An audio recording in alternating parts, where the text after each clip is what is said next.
Good evening and welcome to our Candidates Forum. The program for this evening is being hosted by the Harrisburg Alumni Chapter's Social Action Committee of Delta Sigma Theta Incorporated and the National Council of Negro Women.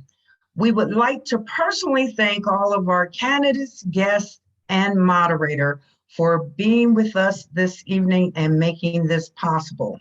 The candidates you will hear from this evening will appear on your ballot on Tuesday, May the 17th. As you watch and listen, ask yourself the question, which issues are the most important to you and your community? Afterwards, spread the word. And then that way you will have the word out. And today is the deadline to register. So you still have time up until 11:59 p.m. to do so. If you know someone who just recently turned 18 years of age or who will be 18 on May 17th, they are eligible to vote.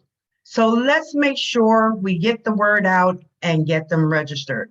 On a different note, redistricting has placed a lot of us in new districts. So it is very important that you check your registration status, update any changes in address, and confirm your polling place locations. To do so, please visit the Pennsylvania Department of State's webpage. It's imperative that you exercise your right because your life depends on it. The next voice you will hear will be from Jamie Bauer Roberts, the president of the Greater Harrisburg section of the National Council of Negro Women. But first, we would like to start our program off with a little uplifting and powerful message. Let's watch. Tool we have in the democratic society. We must not allow the power of the vote to be neutralized. We must never go back. 1, 2, 3, 4. Voting rights we're fighting for. 5, 6, 7, 8. We cannot afford to wait. In 1865, justice was for something nigh. The abolitionists stood bravely to denounce the cry that we the people form the union and deserve to see for every man and woman, black or white, equality. Frederick Douglass, 1865. I am for the immediate, unconditional, and universal enfranchisement of the black man in every state in the Union. Without it, his liberty is a mockery. Mary Church Terrell, 1912. What could be more absurd than to have one group of human beings who are denied rights working to prevent another group from obtaining those same rights? To be treated as a human being. Don't you take away my dignity. In a democracy to have a voice. I got a right to vote.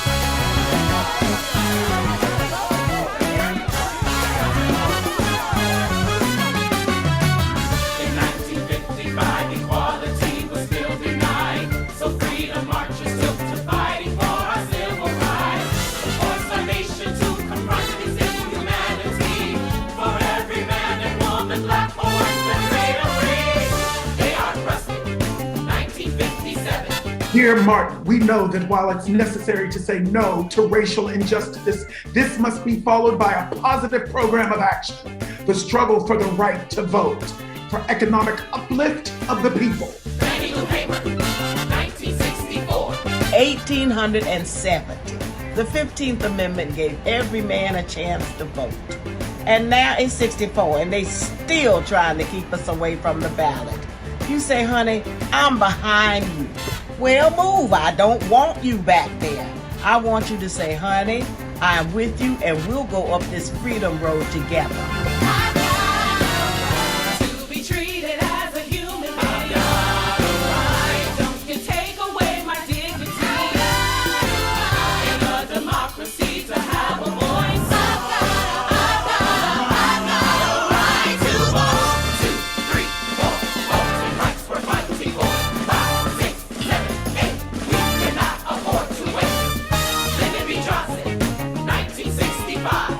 was more than 100 years ago Abraham Lincoln signed the Emancipation Proclamation. A century has passed since equality was promised and the Negro was not yet equal.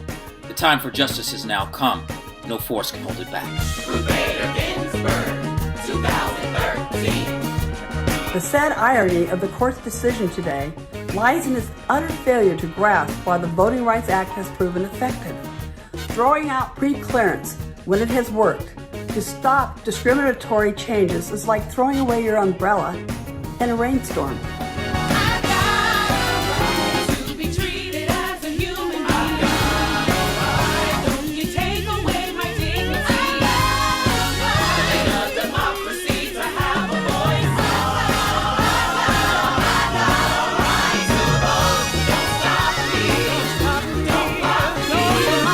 Get out of my way. Get out of my way. Disregard me. Get out of my way. Get out of my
Good evening. My name is Jamie Bowser Roberts, and I'm the president of the National Council of Negro Women, Greater Harrisburg section.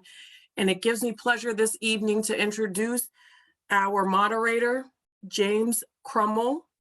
James Crummell co-anchors ABC 27 News Daybreak weekdays from 4:30 to 7 a.m. and is the anchor of the ABC 27 News at noon.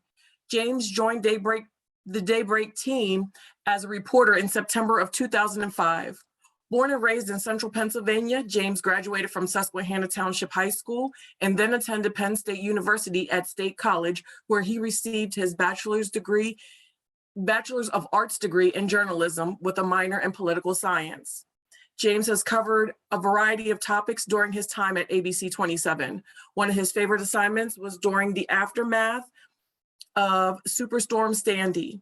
During his Operation Sandy relief reports, he traveled to the Jersey shores to witness the devastation and speak with those affected.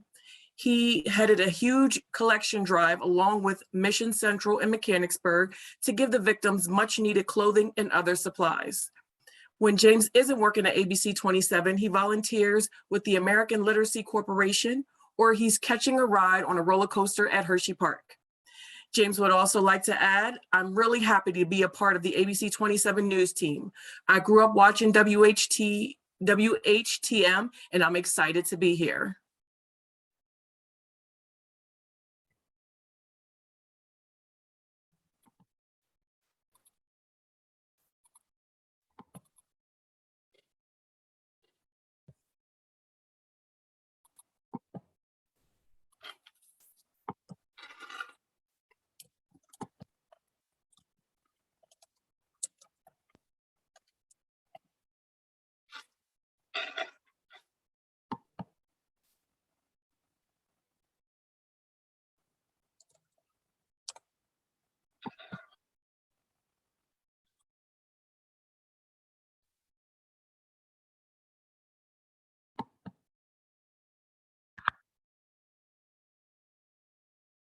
James, can you hear us? Are you able to get started? We can start the slideshow and show your. Hello, everyone. Yeah, I don't know, the video isn't working, but Okay, I don't know if no you can hear problem.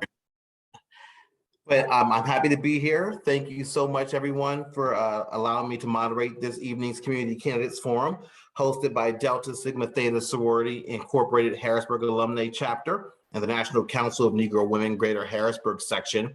With us this evening are candidates for U.S. Representative for the Pennsylvania's 10th Congressional District, which covers most of Cumberland, Dauphin, and parts of York counties. We have Rick Copeland and Shemaine Daniels. For the state representative candidates for Pennsylvania's 103rd House of Representative District, which covers Camp Hill, East Pennsboro Township, parts of Harrisburg, Lemoyne, and Wormleysburg. We have Patty Kim and Heather McDonald. And the state representative candidates for Pennsylvania's 105th House of Representative District, which covers parts of Laura Paxton Township, Pembroke, and Susquehanna Township. We have Eric Epstein and Justin Fleming. So let's go over the rules really quickly. All the candidates will have the opportunity to provide a brief 2-minute opening statement to describe their qualifications and 1 minute to respond to questions and for a closing statement.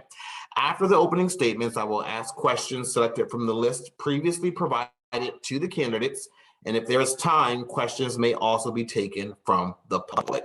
The timekeeper will notify you when you have 20 seconds remaining by ringing a bell, and will say stop when your time has ended.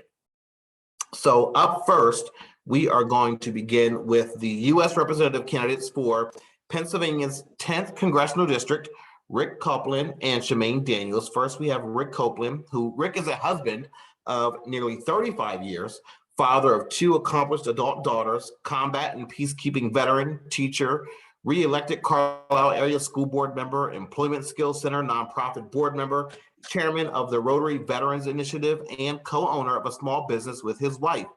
Rick has dedicated his life to serving his country and community. He is the son of an immigrant mother and public school teacher, Alma Lydia Garcia Copeland, who instilled in him the values of hard work and public service. Additionally, he is a graduate of West Point and Princeton, a teacher at Elizabethtown College, the U.S. Army War College, and West Point, past president of the Rotary Club of Carlisle, and a lifelong Democrat. And next we have Shemaine A. Daniels. Ms. Daniels is a 3-term councilwoman for the city of Harrisburg, where she reduced red tape and lowered fees for opening small businesses, doubled penalties for slumlords, and invested in youth programming. She's also been an educator and attorney for well over a decade. About half of her legal career was spent defending workers' rights and civil rights, and the second half of her legal career has been spent helping American citizens and immigrants navigate our complex immigration system. She has consistently served the most vulnerable populations in our Commonwealth, victims of domestic violence and sexual assault, abandoned and neglected children, workers, seniors, individuals with disabilities. Daniels migrated to the United States in her teens and received her BA in Political Science, International Relations, and Sociology from West Chester University, Pennsylvania, and her JD and MA in Women's Studies from the University of Cincinnati and its College of Law. Representative Scott Perry is the incumbent. He is also on the ballot. He did not respond to the invitation to participate in this forum. So we are going to begin with opening statements. That's 2 minutes from each candidate, and we'll begin with Rick Copeland. All right, thank you very much, James. I really appreciate it. And thank you for everyone that's a part of this. And most importantly, thanks for our sponsors tonight, Delta Sigma Theta and the National Council of Negro Women. This is tremendous. You're all active participants. Democracy is not a spectator sport, and clearly you're in the game. And I was really moved by the initial program there, obviously focusing on voting rights. I'm going to speak to that in this opening statement, and hopefully we'll get to talk about it a little bit later. I also want to highlight something, James, you and I have something in common that I didn't realize. You obviously did a lot to help Superstorm Sandy victims. I did that as well as the president of the Rotary Club. I was called upon to lead all the Rotary clubs in Central PA. And bottom line is we put multiple truckloads, and I went on one of those truckloads of stuff and clothing and baby supplies and all the essentials that the people of New Jersey needed during that activity. So let me back up and say, you know, I'm a lifelong Democrat. And the bottom line is that so I believe, or probably many of you, but I'm not going to assume that. But, you know, we all stand on the shoulders of giants. And I look back and I think about Franklin D. Roosevelt, Robert F. Kennedy. Yes, Robert F. Kennedy, John F. Kennedy. And yes, most recently, Barack and Michelle Obama. And I take a bottom line is I'm inspired by all those folks and their aspirational and inspirational leadership the bold audacity of hope, and I think we need to recapture that. And I know we're going to get a time here at some point, but I've boiled it down to one fundamental reason, because I know parents are particularly concerned about the future, and there's a wide range of issues that we all have to be concerned about. So my purpose in running is to do everything possible at the federal level to help parents help their children achieve their unique American dream. Not my dream, not your dream, their unique American dream. Everybody has such a dream, but we face big challenges these days. We face stagnant wages, we face rising prices for essentials, we face COVID learning losses, we face mental health challenges, we face gun violence, we face attacks on our voting rights that we've just been focusing on. Let me shift to that real quick and tell you, I will vote for the People's Act. I will vote for the John Lewis, Voting Rights Advancement Act. I will ensure and do everything, whatever it takes, to ensure that the Republicans, and I just called them out, are not able to diminish voting rights for anyone in this country. I'm looking for a time hack. I'm not sure where we stand, but I'm gonna. What's that? Time. All right, that is your time. All right, so thank you very much for your opening statements. Let's go now to Shemaine Daniels and let's hear from her. Good evening. Good evening. Thank you so much for making time this evening for this event. You already went over my bio. My name is Shemaine Daniels, and I'm running for Pennsylvania's 10th Congressional District, and I'm here to ask for your support this May 17th. The experience I've had in legislation as well as law, as well as education, reflects the values that I carry and I've always carried with me. And that experience will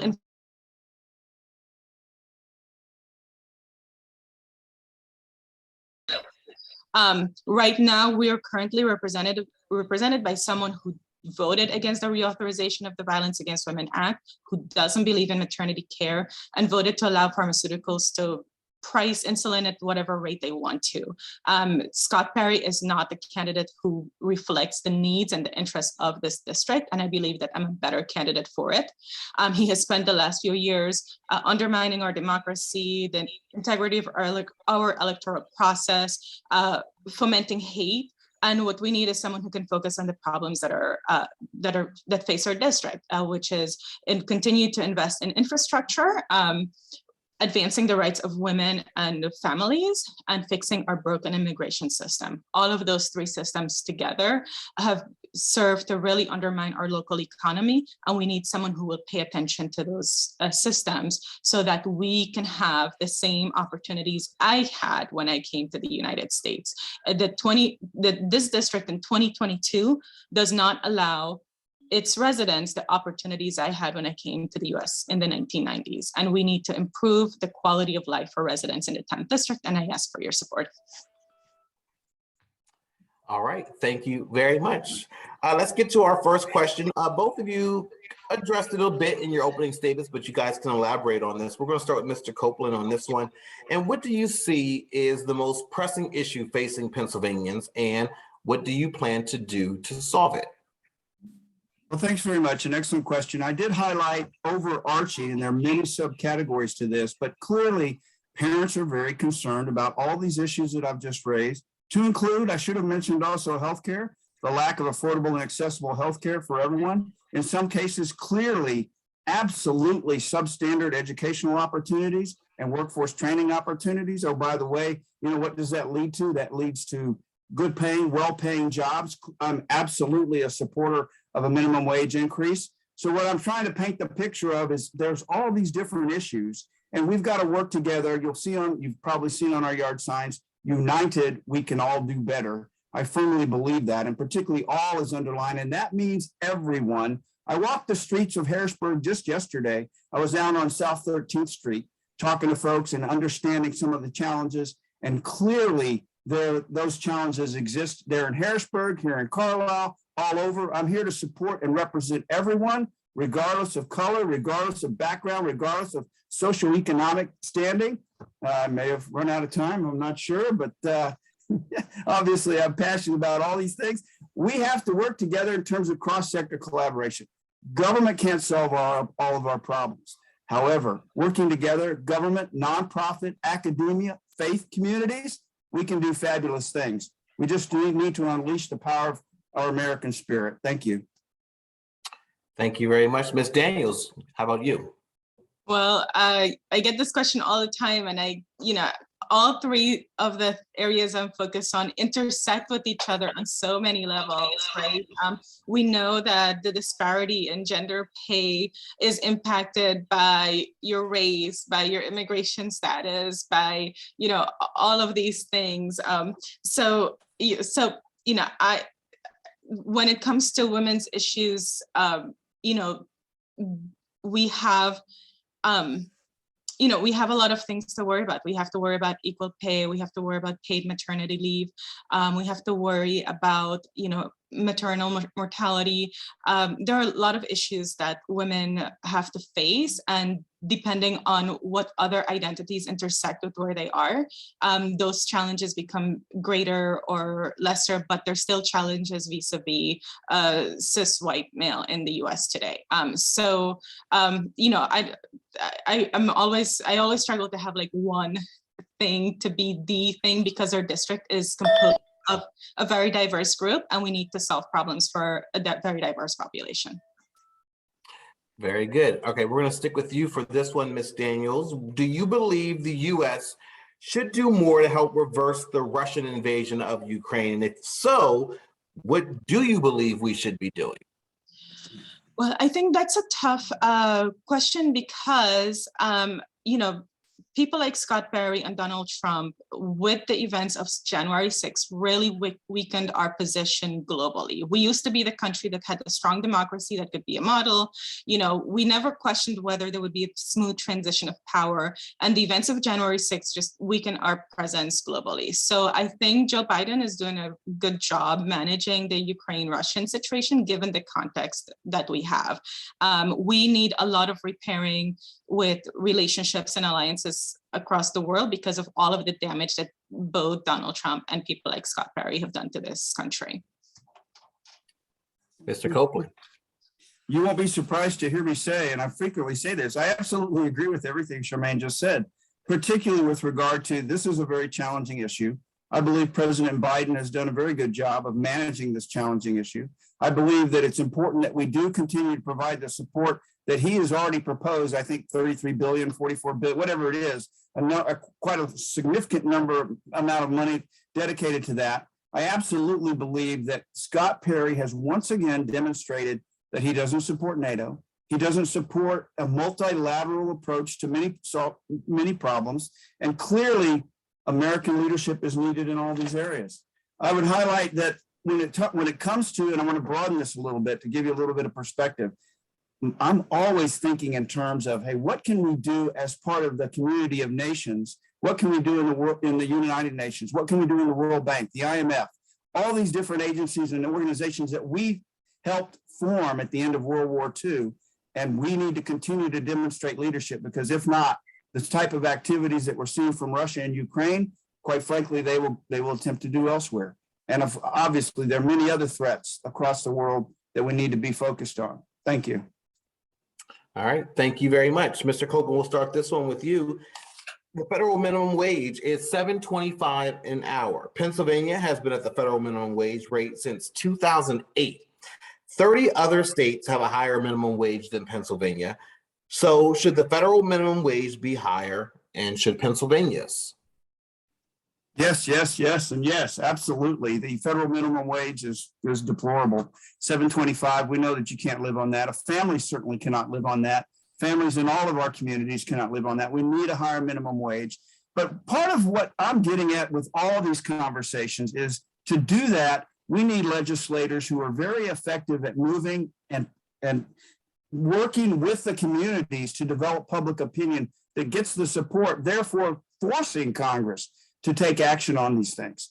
Clearly, we have to raise the minimum wage to a living wage and also index it to the rise in the cost of living. We all know that women and people of color are disproportionately poor, but not for lack of working, not for lack of effort, And we can get into all those causes. And clearly we have to do a better job of providing accessible, affordable childcare, healthcare, and the opportunities for everyone, and I do mean everyone, to get good paying jobs. Oh, by the way, to get the education and the workforce training to be able to do that. Obviously, I've broadened this question. It's so much more than just minimum wage. It's all these different issues. And I thank you very much. All right, Mr. Copeland, thank you very much. Ms. Daniels, how about you? Yes, absolutely. Prior to moving to Pennsylvania, I lived in Washington State, whose minimum wage is closer to $15 an hour.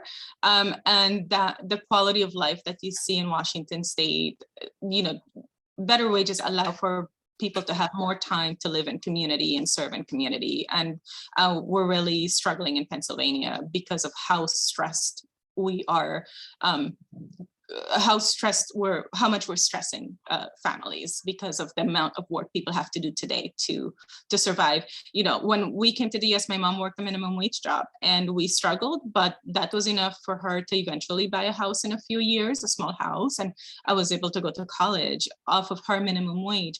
If we migrated to the US today, we wouldn't. That's not the life. The life I've had is not the life I would have had. So yeah, I absolutely believe that we need to increase the minimum wage. People need to get value out of their work so that they can then invest that value into the communities that they're living in. Okay, thank you very much. We'll stay with you, Ms. Daniels, on this one. Congress has a responsibility to ensure an equitable, quality public education for all children pre-K through grade 12. So what will you do to ensure Pennsylvania children get a quality education no matter their zip code? Well, unfortunately, the state has a lot to do with how schools are funded, but we need to take a closer look at how we support, how we fund the education of students with disabilities, because what we do is we kind of create these federal artificial formulas, and then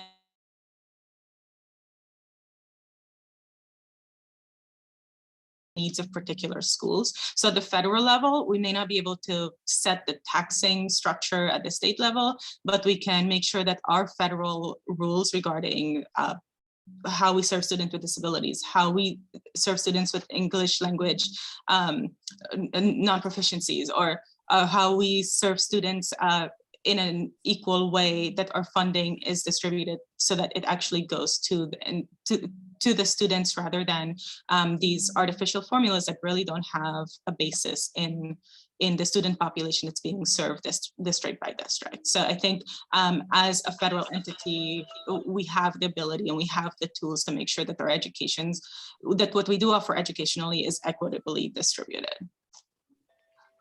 All right, thank you very much, Mr. Copeland. Can I ask you to repeat the question, please, sir? Yeah, so the question is talking about education and what will you do to ensure Pennsylvania children get a quality education no matter what their zip code is? Okay, thanks very much. An excellent question. I would also highlight, yes, I agree with Charmaine on most all of that. And undoubtedly, this is something, and having worked at the school board level since 2015, not only have I been working this issue, but I've also been a strong proponent for everything we could possibly do to get fair and full funding for all the students of Pennsylvania. You can go do a search on me in Google, go to the Sentinel. You'll see I've been quoted many, many times of calling out the state legislators in Harrisburg. Obviously, we're running for US Congress now, but I've been doing that for years. And I've also been a part of this public PA schools work, public effort, quite frankly, a lobbying effort. I've been in the offices of Representative Grime and Ecker and others to ensure that we do everything we possibly can to say to them, you know what, we've got to do better than this. So at the national level, I know you probably can't see this, but that's interesting. So in our literature, strengthen public education and workforce training while offering universal pre-K and student debt relief. I'm now broadening the question beyond just K through 12, but you heard very clearly something the national government can do and should do is universal pre-K. We all know, it doesn't take any research. Anybody that's ever had a kid, like most of us in this call, knows that those years are fundamentally important for the long-term educational success of our children. Universal pre-K, student debt relief, I'm a proponent of that. Maybe we do that in conjunction with some type of federal conservation corps, something like FDR brilliantly did. I've probably gone on too long now, but this is something I'm very passionate about. Thank you. All right, thank you very much. Okay, Mr. Copeland, we'll stick with you for this one. As a member of Congress, what will you do to substantially reduce gun violence in our communities? Yep. Thank you very much. An excellent question. And I certainly heard a little bit about this, as you would expect, as I was walking through the streets of Harrisburg just yesterday. As a member of Congress, number one, I'm always going back to, you know what? We've got to get the public to get engaged and get involved. And a lot of people are, but we need an overwhelming public opinion. Abraham Lincoln said, with public opinion, you can do everything. Without it, you can do nothing. So first and foremost, we have to convince everyone that gun violence in America is a significant threat, not only to our children in the streets and urban areas, but everywhere. I strongly support the Constitution and all the amendments, but I will tell you, first and foremost, I support common sense gun reform, universal background checks, all the actions that our great next Governor Shapiro has been taking with regard to ghost guns, an assault weapon ban. I think it's time that we reinstitute an assault weapon ban, trigger locks, gun safety classes, reforming and strengthening and calling out. Now I'm broadening the question even further, ensuring that our police do the right thing. Maybe that's a question we get to in a moment. But clearly all of those are part of the picture, as well as just improving the conditions for life of all of our people. Thank you very much. Thank you. Ms. Daniels. Yeah, so in terms of gun control, obviously the gun control issue isn't happening because there isn't popular support for gun control. We know just statistically, nationally, there's support for gun control, and we just don't get it because we don't have representatives who are willing to care about the lives of people in their district, such as Scott Perry. So, you know, I obviously support the measures that have been introduced over and over and again, but keep failing because we don't have the right representatives. But I also want us to think about how we talk about gun issues. You know, in Harrisburg, you know, we've had quite a few homicides this year, but let's not forget that gun control is also a domestic violence issue. You know, women are murdered regularly for leaving abusive spouses. So gun control isn't just an urban thing or a rural thing or whatever. It is gun violence affects communities in different ways. And I don't want us to limit the conversation to this is something that just happens in urban spaces. Okay, thank you very much, Ms. Daniels. We'll stick with you for this question. The Justice and Policing Act was drafted after the death of George Floyd as a way to enact police reform. It passed in the House last year, but has been stalled ever since. So do you agree with this bill, and why or why not? I do agree with this bill, and you know, I joke that as an immigrant, I don't get idioms, so I often get them confused, the wrong wording. But the expression is one rotten apple rottens the barrel, which means you have to get rid of the rotten apple. It's not just, oh, there's only one rotten apple in the barrel. And the legislation that you just mentioned attempts to make it easier to get rid of that rotten apple before it rots the rest of the barrel. So yeah, I do agree with the measures. You know, there may be a little bit more that could be done. It could be a little bit more expensive, but yeah, I do agree with that legislation. Thank you very much, Mr. Copeland. How about you? So you won't be surprised. I absolutely agree with Charmaine on this. Undoubtedly, it's something that should have already been passed. Clearly, it's the Republicans that have stopped this. And once again, we need public opinion. We need to mobilize public opinion and have absolutely community-wide efforts to force this through. I'm going to go ahead and list out just a couple of things within, the Justice in Policing Act highlights. Grants power to the Justice Department Civil Rights Division to issue subpoenas to police departments as a pattern of practice investigations into whether or not there's been a pattern of practice of bias or misconduct. I think that's exceptionally important. Among many of these other things, establish a federal registry of police misconduct, complaints, and disciplinary actions. Enhance accountability for police officers who commit misconduct. I strongly support all these parts of this law. Require federal uniformed officers to have body-worn cameras. Require marked federal police vehicles to be equipped with dashboard cameras. I could go on and on. You get the point. Clearly, we need to have better accountability of our police. And at the same time, we need to support our police. And I know that's a difficult balancing act, but I think Charmaine hit it right perfectly. And that is, they're bad police. They need to be dealt with. We need to reform our police forces. Time. Okay, thank you. Thank you. Thank you. We got what you meant. All right. Mr. Copeland, we'll stick with you for this one. So increasing investments in public health is necessary to ensure that the U.S. is prepared for the next pandemic. What would you do to ensure increased investments in public health are made and maintained? So again, an excellent question. This is undoubtedly a critical point, not just with regard to public health. And I've already been getting at, health is important for all of us. We ought to have affordable and accessible health care for everybody. We ought to expand Obamacare. We ought to strongly defend it. I sense there's another attack coming from the Republicans on this in the future. I will stand in firm defense of the Obamacare Act and potential expansion of it. But this question really is focusing on public health with regard to pandemic planning. Once again, I know I sound like a broken record, but we have to convince the majority of the American people and the majority of the people in our district that this is a critical issue. And of course, there was a politicization of this issue. I dealt with it on the school board. I wrote an op-ed. Oh my goodness. All the Republicans basically said, oh, we should not wear masks because my child, my choice. And that's the American way. And I wrote back very strongly. You can Google it and find it in a Sentinel. I said, you know what? That's not the American way. That's the idea of I, me, mine, all about me. That's not America's. That's not our way. We're the people of we. Thank you. Thank you. Miss Daniels. Could you repeat the question, please? Yeah, so we're talking about investments in public health to ensure that the U.S. is prepared for the next pandemic. So what will you do to ensure increased investments in public health are made and maintained? Okay. Well, I think twofold. There are two issues. One is just reinvesting, restructuring, recreating the pandemic task force that used to be part of our government, and it's now in place again. But we disassembled that, and we saw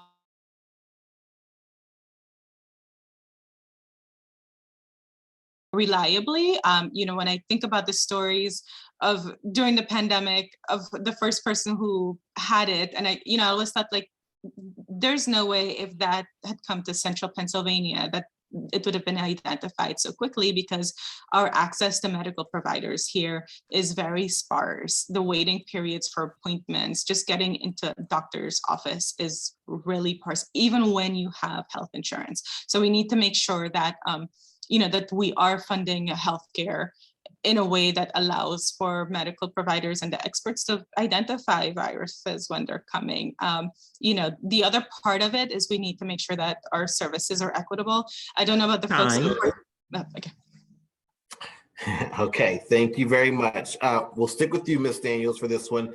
There's a pay and opportunity gap for women that needs to be closed. What will you do to close this gap and ensure equal pay for equal work for all? So a few things. One, we need to make sure that the Equal Rights Amendment is ratified so that the burden is on employers to prove why they're treating workers differently. The other part is, there are a lot of enforcing agencies that have been defunded over the last few decades that can't enforce our our anti-discrimination statutes. So we need to reinvest in those agencies, because if there is no one to investigate a discrimination claim, there is no, for practical purposes, discrimination claim. And professionally, I could tell you, when I came to Pennsylvania, the average woman was pushed out of the legal profession within 8 years, and the average Black woman was pushed out within 5 years of the legal profession. So there are so many aspects of how women are treated differently and unfairly in the workplace that need to be addressed, but you can't address them if the infrastructure isn't there to support women workers who are raising concerns about the quality of their workplaces. Time. Okay, Mr. Copeland. Could I ask you to repeat the question, please, sir? So what will you do to close the pay gap for women? Okay, great. Thanks very much. I'm going to start by introducing, I'm sure many of you have seen this picture. Certainly we highlighted this in my kickoff. You got mi madre extraordinaria, my extraordinary mother. Ella es de Mexico y Texas. Ella hablaba español antes que inglés. She spoke Spanish before she ever spoke English. That's my heart and soul. That's where my values come from. On either side, my extraordinary daughters. I've been an advocate for women for their entire lives. 29 years, just recently married, 26 years. So you get the point. I'm clearly a strong advocate for women and for everyone, quite frankly, but particularly for women. I would say, number one, we need to raise the minimum wage for everybody. That will help women. That will help everyone. We need to find ways through our communities to have more affordable, accessible, and high-quality childcare, which should help men just as much as it helps women. But we all know that in our society still, the burden for childcare falls primarily on women. So that clearly would help women. And obviously, the cure for poverty, the cure for inequity is always, always, always, at least part of the cure is education and training. So we need higher quality education, pre-K. I mentioned universal pre-K. We need to do that. We need to raise the quality of education for all our children, particularly for children of color in our urban cities, as well as women, and give them greater opportunities. I would say finally, this is also a mindset shift. We all know. Thank you very much. Okay, thank you very much. All right, Mr. Copeland, we're going to stick with you. I want to make sure we get to this issue before we run out of time. What measures do you support to improve and secure elections and voting in our country? Okay, well, that's an excellent question.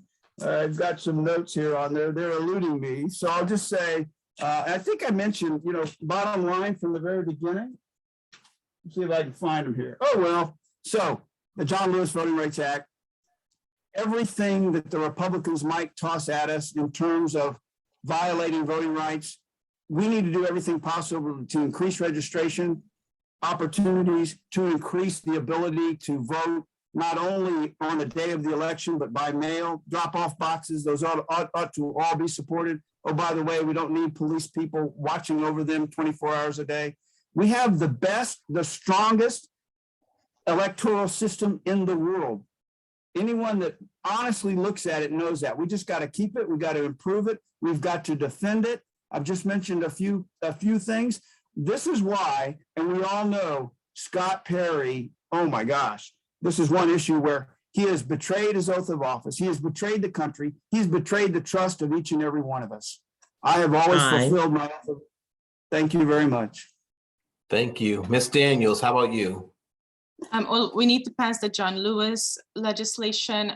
We also need to be very attentive to foreign disinformation campaigns because that's really a source that really influenced our elections in 2016, and they continue to be a threat to us. So those are the two things I would really focus. That the aspects of the John Lewis campaign, that the legislation that make it easier and more reliable voting processes for our systems, and that's it. Okay, thank you very much. We'll stick with you for this one. How would you address the housing crisis in the U.S.? Oh, there are so many aspects of the housing crisis, but at the federal level, we need to invest more in our affordable housing systems that are already in place. The waiting list for affordable housing in the U.S., and some, like in Harrisburg, I think it's 3 years. So a family who's waiting to get access to housing has to wait 3 years and struggle with a home insecurity for that long. So we need to refund those things. I also am a strong believer in kind of refunding our legal services corporations programs, because without a system in place that makes it harder for landlords to be slumlords, what we do see is that combination of high housing costs and poor quality of housing for many of the residents in our district. So I would like to see both reinvestment into the actual funding of housing, but also in the systems that ensure that the housing that we do fund is habitable. Okay. Thank you very much. Mr. Copeland, what would you do to address the housing crisis?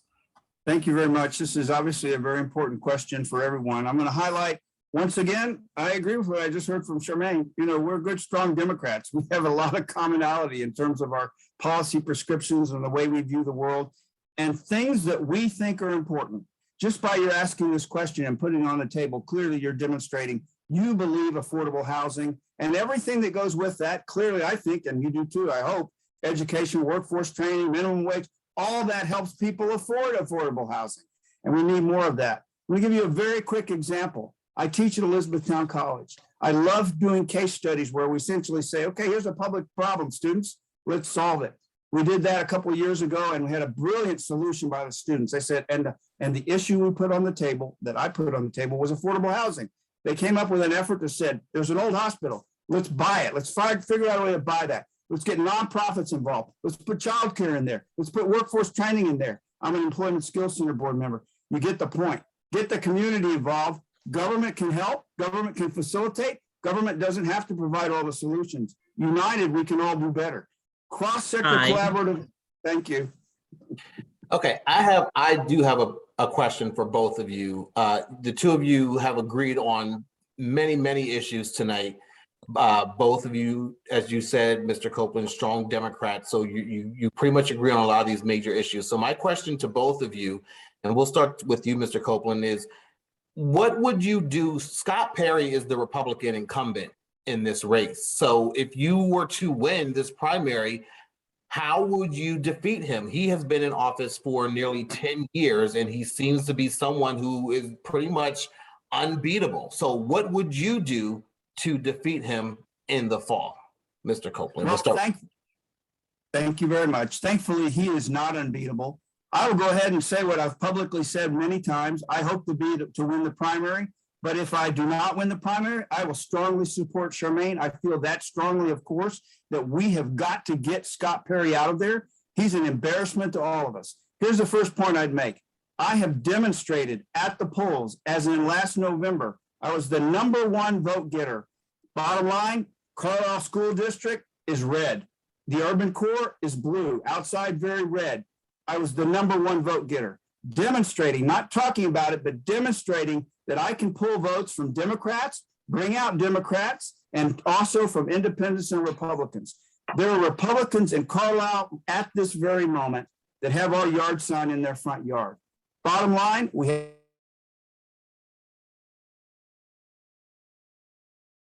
work exceptionally hard with everyone on this call and elsewhere to ensure that Scott Perry goes away. He is beatable. I'm the best person to do that. Thank you very much for the excellent question, sir. All right, thank you very much. Ms. Daniel, same question to you. What would you do? How will you defeat Scott Perry in the fall? So this was part of my closing. Anyways, the way to win in November is voter turnout. And the reality is that we know what the numbers look like from past elections. And Scott Perry's base is Scott Perry's base. They will not switch over. So what we need is a candidate who can bring out every single voter that will come out to vote against someone like Scott Perry. And that includes independents and moderate Republicans. If I get through the primary, I believe that I have the better chance of engaging and attracting and turning out a much larger percentage of the Democratic vote, a much larger percentage of independents and Republicans. The first person who supported my idea of throwing my hat in this race was a Republican from New York who strongly has strong concerns over the unsafe environment of workplaces that's happened over the years because of a lack of inspectors that come in. So the things I talk about with different people. Okay, thank you very much. I apologize for stealing part of your closing statement there. And it is now time for your closing statement, so you can pick up where you left off right from there. So Ms. Daniels, go ahead. We'll start with you. You can give your closing statement now. I already just gave part of it. So basically, I'm asking all of y'all for your support this May 17th. I do believe I'm the candidate that can bring out a larger voter turnout come November because of my work experience, my commitment to the issues, and these issues matter to everyone, not just people of a particular party. Whether you're a Republican or independent or Democrat, you're struggling to make a living. Maternity care matters to every person who's going to need maternity care, which, is any person who gets pregnant. So I do believe I could turn out a larger percentage of the vote. And as of right now, for example, you can see I've been endorsed by the Pennsylvania AFL-CIO. I've been endorsed by the Central Pennsylvania Buildings and Construction Trades Council. I've been endorsed by the Pennsylvania Latino Democratic Caucus. I've been endorsed by the National Organization for Women. And I think that's how you win an election at the general against the Republican. You bring your coalition, you bring a coalition to the polling place on November against the values that do not represent this district at all. Scott Perry has to go, and we need to reinforce to voters that the Democratic Party is where the values that reflect theirs are. Thank you very much, Mr. Copeland. Okay, thank you very much. I want to once again thank you, Mr. Como, for doing this, and everybody for sponsoring this, and everyone for participating. This truly is democracy in action, and I applaud everyone for participating. I'm going to highlight, I didn't really get a chance to cover all these, so very briefly, some of my key priorities. We've covered some of these on our literature. Defend democracy from attacks on elections and voting rights. Raise family incomes and lower the cost of essentials like groceries, childcare, and healthcare. Strengthen public education and workforce training while offering universal pre-K and student debt relief. Address the climate crisis so future generations have a sustainable environment and clean air and water. Protect the rights of women to make their own healthcare decisions. All this is you can see, this is on our website, on our Facebook page. I encourage you to go there and take a look at all those things. I match up better against Scott Perry in every single category, to include my military and my civic service, not only serving in combat and peacekeeping and teaching cadets at West Point, but what I've done on the Carlisle School Board. I've demonstrated once again that I can win votes and encourage and inspire votes, not only from Democrats, but also from Republicans. I will work exceptionally hard. Yesterday, as I was going through the streets of Harrisburg, I looked people in the eye and said, and I mean this, I will represent everyone, everyone. That's the way I think. That's the way my mother raised me. Mi madre extraordinaria. Muchas gracias por todo. Thank you for everything. Thank you very much. Rick Copeland, Shemaine Daniels, candidates for the 10th Congressional District. Thank you very much. All right, we are going to move on now to the state representatives. So we're moving on from the congressional level to the state level here. The state representative candidates for Pennsylvania's 103rd House of Representatives, and that is Patty Kim and Heather McDonald. And first we have State Representative Patty Kim. Ms. Kim is a former news anchor and reporter and Harrisburg City Councilman. She was first elected to the State House of Representatives in 2012 and has been a leader in government reform and transparency. Kim's priorities in the General Assembly include taking a solution-based approach to statewide issues, working in cooperation and collaboration with colleagues, and utilizing her record of service to support initiatives that stand to better the lives of the citizens she represents. Leading her caucus's charge to provide a livable wage for all Pennsylvanians, Kim has introduced bills to increase the minimum wage. She continues her fight for a minimum wage increase to restore the middle class by lifting thousands of Pennsylvanians out of poverty. Kim serves on the Appropriations, Education, Insurance, and Local Government Committees. She is vice co-chair of the Southeast Delegation. During her second term, she served as treasurer for the Legislative Black Caucus. Kim also serves as a deputy whip for the House Democratic Caucus prior to her work in the legislature. Kim was elected to Harrisburg City Council, where she served 2 terms. She was elected as council vice president by her colleagues during her second term. A 1995 graduate of Boston College, Kim is married to John Sider, and they have 2 children, Brielle and Ryan. And next we have Heather McDonald. Ms. McDonald grew up in Cumberland County and credits becoming a parent at the age of 17 as a defining moment in her life. She navigated the systems, including WIC, CHIP, LIHEAP to survive. She attended HAC for more than a decade, slowly taking 1 class per semester to earn her degree. Only 2% of teen parents earn a college degree. Heather has spent the last decade working in real estate and has watched our area grow and change on the street level. She was forever changed by these experiences and works tirelessly to use these real-world experiences to help others. David Buell had an unbreakable commitment this evening and sends his apologies for not participating. Jenny Jenkins Dallas is also on the ballot. She did not respond to the invitation to participate in this forum. So we have Patty Kim and Heather McDonald with us here tonight. Thank you both for being with us. And we will begin with opening statements. And for that, we will begin with Ms. Patty Kim. Good evening to you. Thank you, James. Great to be here. I want to thank Delta Sigma Theta sorority and NCNW for hosting tonight's important forum. Now, the 103rd District looks very different this year, and I'm going to miss serving the south side of Harrisburg, Steelton, Paxton, and parts of Spatara Township. I've gotten to know these community leaders, the families, and their children. I've celebrated state championships with them and comforted families at funerals. It was an honor to serve them. Now, after redistricting, I will be serving parts of the city. It will include Shipoke, downtown, midtown, uptown, and the line cuts through State Street. So I'll still have Central Allison Hill, but I will not be able to serve South Allison Hill anymore. The good news is that we will now have 2 state reps that will be representing the city of Harrisburg. I'm looking forward to having a partner to help push our priorities. The district will also include Camp Hill, Lemoyne, Warmleysburg, and East Pennsboro Township. Now, the work that I'm most proud of in the last 10 years is our constituent work. I know it's a privilege to have people trust me and my team to help with some of their most personal problems. We get so many requests that I sometimes feel like Aunt Patty instead of Representative Kim. We've helped people find jobs, get their children back, expunge and pardon their records, and keep them from getting evicted from their homes.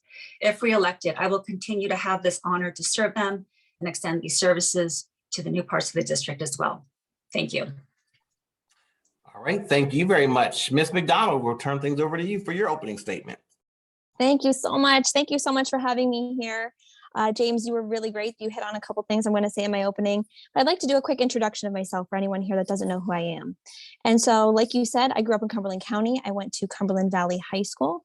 And when I was 16, actually, I became pregnant. I had my child when I was 17. And as you can imagine, it profoundly changed everything in my life. You really figure out who you are whenever moments like that come into your life. And I figured out that I am actually very gritty and determined and stubborn. I decided that I was going to homeschool myself to graduate high school. There was no mechanism in place to help me graduate. I put myself through HACC, 1 class per semester over and over for 12 years until I got my 2-year degree. And while I was in there, that system, while I was in poverty, I realized that those systems are maintained by not only people that don't believe the same things that we do, but also people that get into power and don't know what to do with that power. And so I'd like to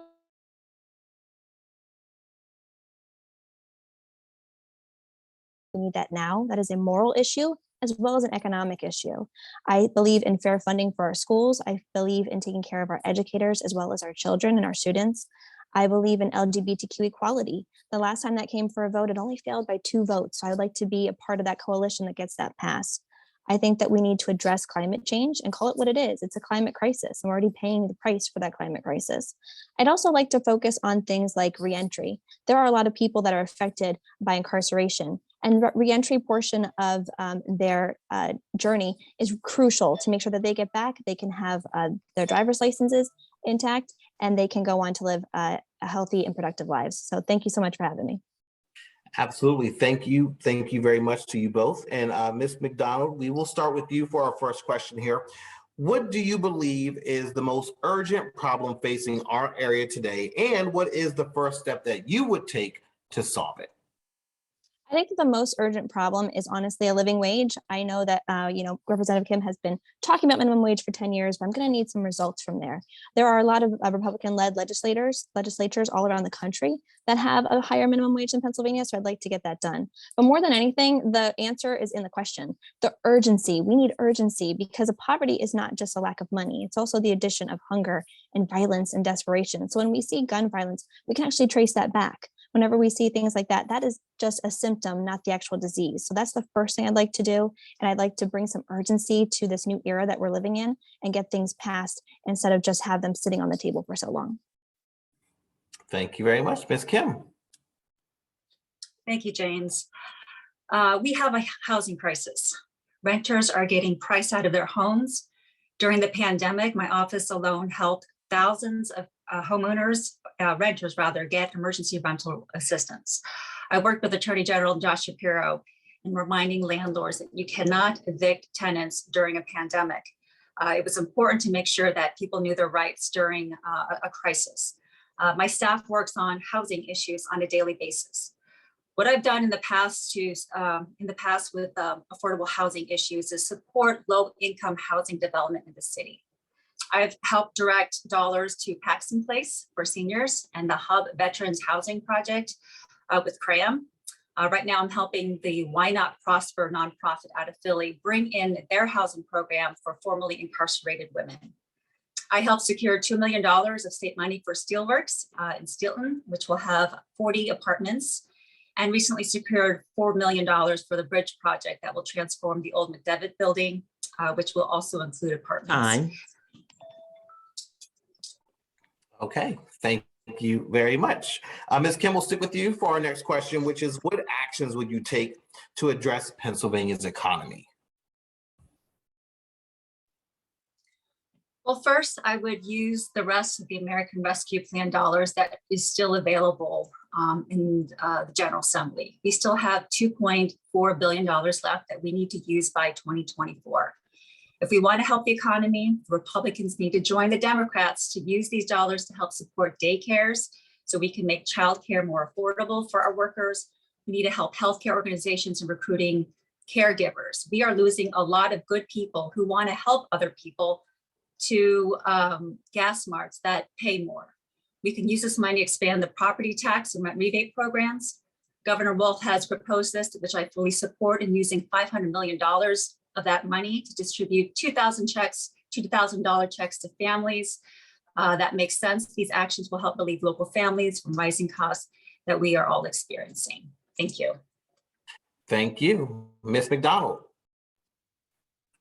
I think that the economy is actually multifaceted, as we know. We're experiencing inflation, we're experiencing high gas prices, but we can tackle this if we actually have the courage to do so. So again, the first thing we can do is we can actually tackle minimum wage. We have to get that to be a living wage. People need to be able to live off those wages. When I was a young parent and I had my child and worked 40 hours a week and I couldn't afford to put a house over my head or a roof over our heads and food on the table, it had real world consequences.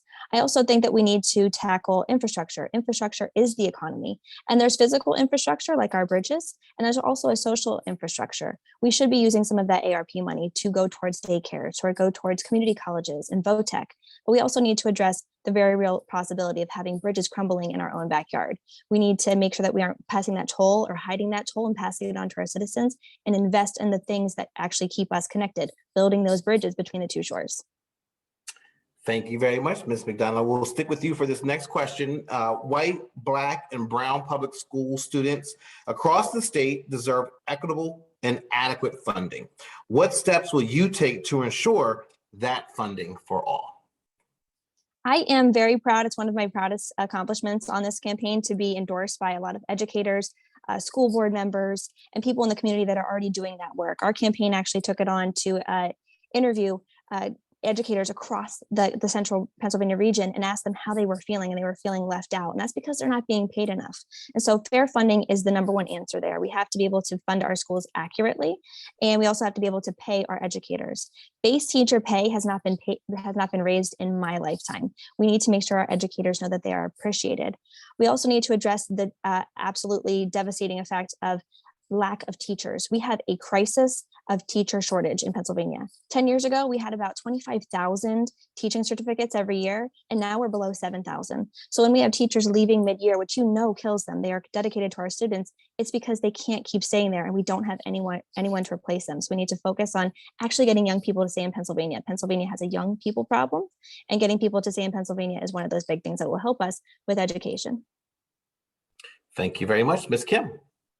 Thank you, James. As we know, Governor Wolf's priority since he's been in office has been fully funding public education. And I've been supportive of every budget that includes more funding for our city schools.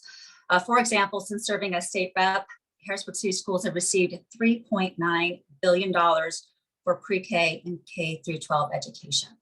Now, unfortunately, with charter school reimbursements, rising costs in special education and building maintenance projects, our school districts are still having trouble keeping their heads above water. Today, breaking news, the April revenue report was released. and the state collected $2 billion above what was projected. Good news. Let's put that money straight into our schools. It will be the best investment with that surplus. Thank you.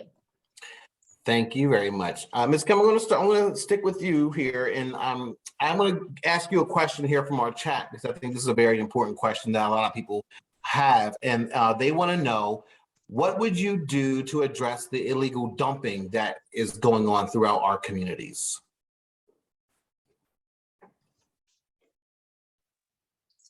Yeah, this is a quality of life issue. When our neighbors don't take care of their yards, or when we have trash blown because the receptacles are not big enough, people think that it's easy and we can get away with illegal dumping. So what we need to do is push back on that. We cannot do that because we're a city, we cannot do that, and we will not tolerate that. In the past, we've given more money for the district attorney's office to add more cameras, and that when you do report the illegal dumping, if someone sees it, somebody actually gets back to you. Our neighbors, but this has to be a grassroots effort, and our neighbors protecting our own neighborhood. And again, sending that message that we can't. And we also have to make sure that the fines are taken seriously. We go after these perpetrators who disrespect our neighborhoods and think that they can get away with it. Thank you. Thank you very much. Ms. McDonald, same question to you. That's a great question. And actually, I was just walking with someone who's incredible in the city of Harrisburg yesterday. And I don't think that the onus is really on the neighbors to police each other. I think that it is on the coalitions. I think a lot of time our elected officials like to say, not I, not me, not me. But actually, you have to go and make the coalitions. You have to be able to say, I know someone who can do that. My current job is in real estate, and my job isn't really to put a sign in your yard and a lockbox on your door. You're actually going to hire me for the networks. I can tell you who the very best roofer is, the very best mason. You need to be able to point to people like that, build coalitions across the river, build coalitions at different levels of government. And then you need to be able to make sure that we are enforcing laws that are already there. In real estate, we already know about zones, we already know about codes and zoning. You can actually go in and enforce those rules. And if you were to look in government, there's a lot of examples of there are rules on the books, but no enforcement. And so that is one of those things that we can take on too. Thank you very much. And Ms. McDonald, we'll stick with you for our next question here. And I want to know, what reform efforts do you believe are key to addressing crime, justice, and safety? I think that it is a really easy thing to be a candidate who is for crime and punishment when you get to choose what the crime is and what the punishments are. And one of the biggest things that we can see, the best examples of that, is not being able to legalize marijuana in a timely manner.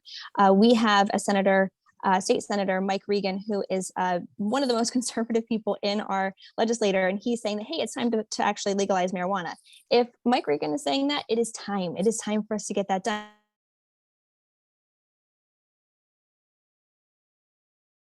People that are incarcerated because of this, and being kind of laissez-faire about it or thinking you might take your time on it is actually a moral injustice as well as an economic one. Thank you very much. Ms. Kim. Since I've been in office, I have laser focused on three things, and it's been quality public education. It's about criminal justice reform, including expungement and pardons, and it's economic empowerment. And I think those are the three things that can help get to the root of some of the issues that we are facing. If children are engaged, if they don't have, if they have things to do other than staying idle, just recently, Harrisburg City Schools will be reinstating soccer in middle school. Why was that ever taken out? Why do our students don't get the opportunities as other schools have, let's say in Derry Township? When we have to cut funding, it hurts our students, especially with curricular activities. We need to keep the kids engaged. We need to empower the nonprofits. We have a lot of nonprofits that are doing good work at the street level. We need to redirect some of the funding, let's say even police funding, that they can be a partner with the police in helping our students stay on track and keep them active and healthy. Thank you. Thank you very much. Ms. Kim, we'll stick with you right now. Pennsylvania has made modest improvements to its gun safety laws in recent years, but gun violence, as you know, remains a big problem in our community. So what will you do to address this? So the unbearable pain of losing a family member or close friend to gun violence is all too familiar in our communities. The things that I hate seeing the most are the teenagers mourning the loss of their friends and seeing the hopelessness on their face. We adults, I believe, have let them down. So many of our children own a gun. If one gets a gun, the other feels that they have to protect themselves and they get a gun. And then it's just a cycle. We need to cut off the source. And one of the main things that we need to do, if we can get passed in the legislature, is House Bill 980 that would require anyone to report a missing firearm. Once they notice it's gone, it will help law enforcement cut off the source of illegal firearms. But it is too easy for our kids to get guns. And with all of the mental health issues that's happening after the pandemic or during the pandemic, it's a bad combination, and we need to cut off the source of our illegal guns. Thank you. Thank you very much, Ms. McDonald. Same question to you. I think that this is a multifaceted question, but I think there are a lot of really good things that we can do. I think the best part of being in this 103rd district is that I've lived in Cumberland County my whole life. I know the precision in which you need to speak about this issue to actually get people to come out and vote for it. And so you need to have incredible precision in what you're asking for. So one of those things that everybody kind of agrees on is a broad red flag law. If you have someone who is, a threat to their own life, a threat to someone else's life, beyond just domestic violence, you should be able to have that red flag, have someone step in and take away the firearms from that place. I also think, to Representative Kim's point before, I think that prevention and actually giving people that would use the guns another place to put their energy is really important. I do know about the Harrisburg School District soccer because the coach for that soccer team actually works on my campaign. So I see the hours, I see the grit, I see the determination of one person. And that wasn't something that was going to be offered to those children. It was one person deciding that they were going to do that good work.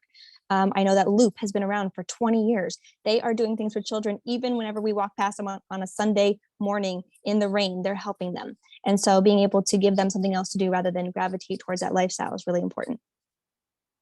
Thank you very much. And I'm going to stick with you for this next question, Ms. McDonald. We have a question from the chat, and another good question. And they want to know your opinion on term limits in the legislature. What are your thoughts on that?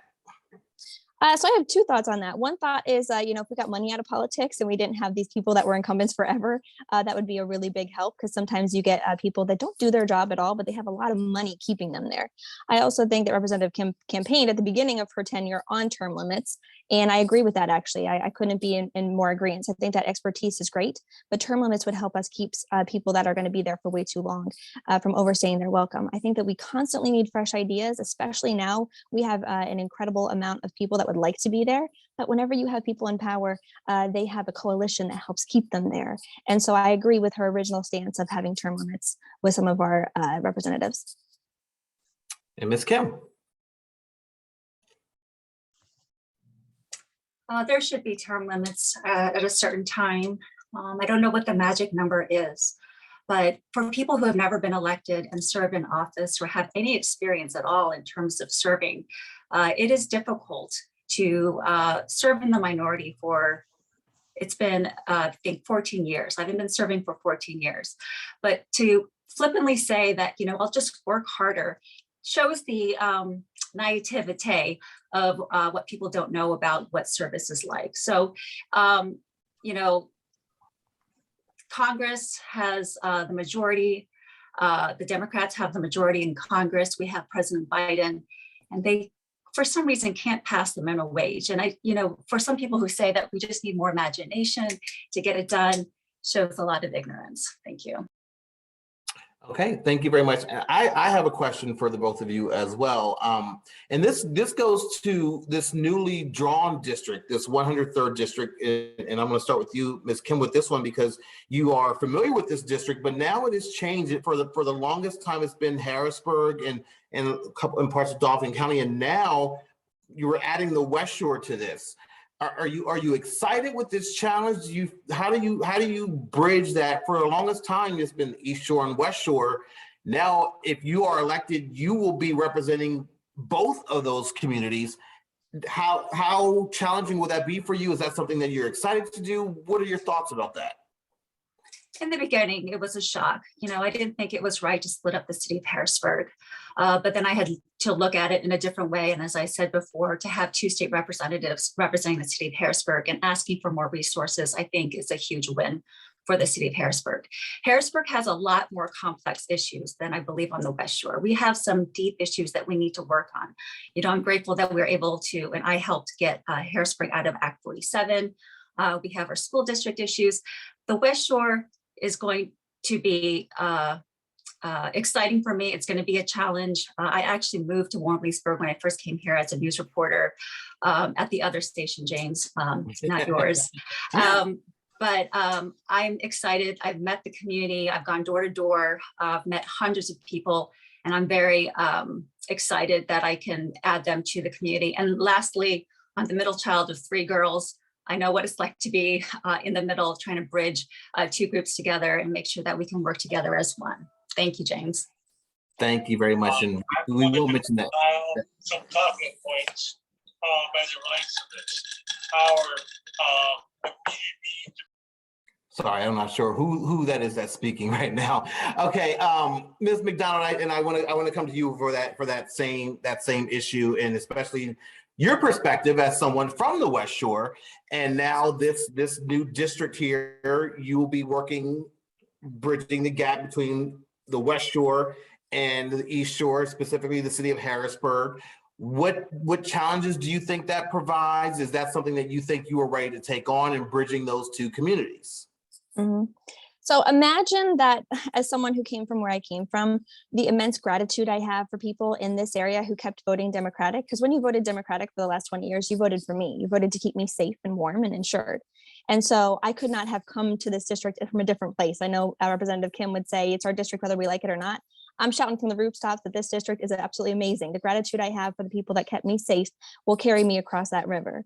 And so I think it's incredible. Luckily, my background for 10 years has been in real estate. So I've been sitting in people's homes and walking those streets for 10 years already. I have watched Cumberland County be the fastest growing county in the entire state for 10 years. And I can tell you intimately what that feels like.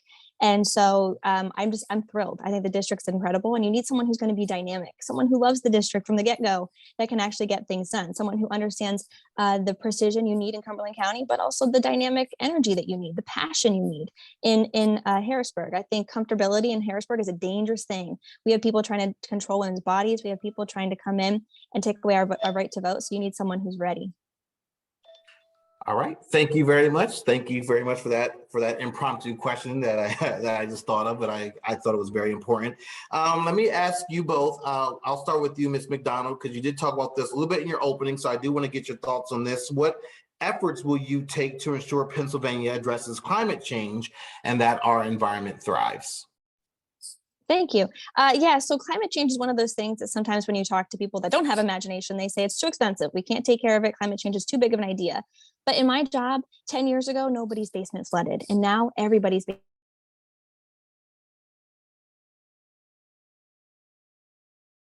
cost of climate change. Whenever climate change comes through and washes away a bridge, PennDOT pays for that. But who pays for PennDOT? We do. We're already paying this. Pennsylvania has the highest level of Lyme disease, and that's because the tick season is so long here because of climate change. It's a very real issue. We need to be able to tackle it in really real, concrete ways. I'm a big fan of right to repair laws. That means that there will be less things going into a landfill because you can repair them. That goes from cell phones all the way up to like a tractor. And so if you have precision and you know what you want to ask for, you can get things done. A lot of what we need there is the art of negotiation. Thank you very much. Ms. Kim. So when we talk about fixing climate change, a lot of people think about the coal mines out west or the fertilizers from the farms to our east. In Central PA, our air quality ranks as one of the worst. So many of my residents suffer from asthma. The tractor trailers that use our highways make our air dirty. I want to see more infrastructure for electric vehicles, like more charging stations, and for people in the city who don't have garages to have that charging station available. I was proud to be at the groundbreaking last week with Capital Region Water and Cadden Curtin YMCA that partnered to solve some of the stormwater management issues. That's what I'm talking about. putting in things in place that help our neighborhoods, and not talking about the coal mines and not talking about the farmers on the east or Lancaster County. The state awarded them a low interest loan for the project, and that's going to improve the uptown neighborhoods greatly, especially when it rains too much, and keep our water safer as there's no overflow in our sewage and dumps all that raw sewage into the Susquehanna, which is incredibly dangerous. So I want to make sure that we see change at the local level. Thank you. All right, thank you. Okay, we do have one more question from the chat before we get to your closing arguments here. And I just want to start with you, Ms. Kim. Are you in support of the independent state legislature doctrine? Can you give me a summation of that, please? If I knew what it was, I would absolutely do that. Maybe, how about this? We will get to your closing statements, and then if whoever asked that question can let us know what it is that you're talking about, then we can get back to that. So let's get your closing statements in right now, and we'll start with you, Patty Kim. So thank you again for hosting this forum, and I thank you for all the participants. I see there's 45 of us on here. Thank you for taking the time on this beautiful evening to listen to us speak. So with so many important issues before us that we just discussed, the 103rd District can't wait for a state rep to build relationships because it takes time. We can't wait for a state rep to figure out how things work and where to get the resources. I have battled with Republicans and I've worked with Republicans. I have voted with the governor and I voted against the governor. The 103rd deserves to have someone who has the experience to legislate, lead, and represent today without delay. I serve as vice chair of the Appropriations Committee for the House Democrats. I'm also House Deputy Whip for Jordan Harris. I've served as treasurer for the Legislative Black Caucus 1 year, and I'm the first and only Asian American in the House of Representatives. I've battled some really bad bills and have the scars to prove it. I believe we should invest in our infrastructure to build stronger communities, and I'm on the record saying that we need to build bridges, not toll them. I believe we have to make investments in our schools to provide children in the 103rd District quality education. And my record shows historic investments in education because our future literally depends on it. So I believe we can continue this fight. I'm on the front lines of that battle, and I'm going to fight every day for the Republicans who try to obstruct our progress. We will get it done, and I will be there when it happens. So I close tonight by asking your support. Our campaign is focused on bringing people together to not only achieve all these important goals, but this should strengthen democracy itself. It will take all of us, and I can't do that without you. So I hope you'll consider voting for me, Patty Kim, on May 17th. Thank you so much. Thank you very much. And Ms. McDonald, your closing statement, please. Sure thing. So one thing that people say to me every time I knock their door, and I've been knocking doors for other candidates since 2016, is thank you. Thank you so much for doing this work. And I always tell them, don't let anyone ever tell you you can't be here too. Don't you ever let anyone call you naive. Don't you ever let anyone in power tell you that you don't belong here. You do. Your voice is very powerful. You do not need to sit here and wait for someone to give you permission to show up here. Your vote is just as powerful as mine. And I'm the one showing up on your door. And I think that should count for something. We can talk together. I think that often when I open these statements, I talk about myself and my stats. 50% of teen moms don't actually graduate high school. 98% don't go on to graduate college, but we don't ever talk about everyone else's stats. 77% of people that are below the minimum wage are female. 36% of people on minimum wage are working full time. Not being able to pass minimum wage is an economic failure, but it's a moral failure as well. We need people that are going to be there and have passion. We need people that are going to be able to not let Pennsylvania be the laughingstock and be the last Republican controlled legislator to get something done. We can actually push ahead. There are so many great things waiting for us if we have the perseverance to do that. And so that's what I'd like to do. I'd like to continue building coalitions. Coalitions in Harrisburg I started building last year before this was even my district. And so I'd like to continue lifting up people doing good work and building something much bigger than just one person and one campaign. All right. Thank you to you both. We are now out of time. So thank you both for being with us tonight. We really appreciate it. Heather McDonald, Patty Kim, candidates for the 103rd District in the House of Representatives. We appreciate you spending some time with us tonight. Thank you so much. Okay, before we move on to the 105th district, we do have a couple of candidates who stopped by, and we're going to give them a couple minutes to introduce themselves and tell us a little bit about themselves. And they are from the 104th district, and that's Dave Matson and Tom Connolly. So if you two are here, we'll let you two, we'll give you a couple minutes to introduce yourselves and tell us why people should vote for you. Dave Matson and Tom Connolly. We'll start with Dave if you are here and ready. I am. Okay. Why don't you first real quickly tell us what the 104th district, what that covers, and then go ahead and introduce yourself. Yeah, absolutely. So the new 104th includes the south side of Harrisburg, a section of Allison Hill, which, if you're familiar with Harrisburg, goes from Edison Village to Klein Village, and then it includes Swadera Township, Paxton Borough, Steelton, Highspire, and one precinct in Lower Swadera. And yeah, so I'll just get into the introduction. Yes. Good evening, everyone. Harrisburg City Councilman Dave Matson. First, I want to thank Delta Sigma Delta Sorority Harrisburg and the National Council of Negro Women Harrisburg chapter for organizing the event this evening. Special shout out to James and Kim for moderating and helping organizing this stuff. I've done a few of these myself in my career, and I know how tough it is to do this stuff behind the scenes. So really appreciate all your hard work. It's been a great event tonight, and I've been loving participating in it. So real quick, I'm a lifelong South Central PA native. I grew up in Middletown. I graduated in 2004. Went on to get my master's in comparative politics. I got my bachelor's in political science from Mansfield University. Currently, I've been serving on council for the last 5 years, and I'm currently the Community Services and Education Director for the Pennsylvania AFL-CIO. My day job incorporates coordinating statewide social services programs with nonprofits across the state. I work on mobilizing teachers, nurses, and sanitation workers, supporting community campaigns such as campaigns against hunger, supporting workers on strike, and expanding workforce programs.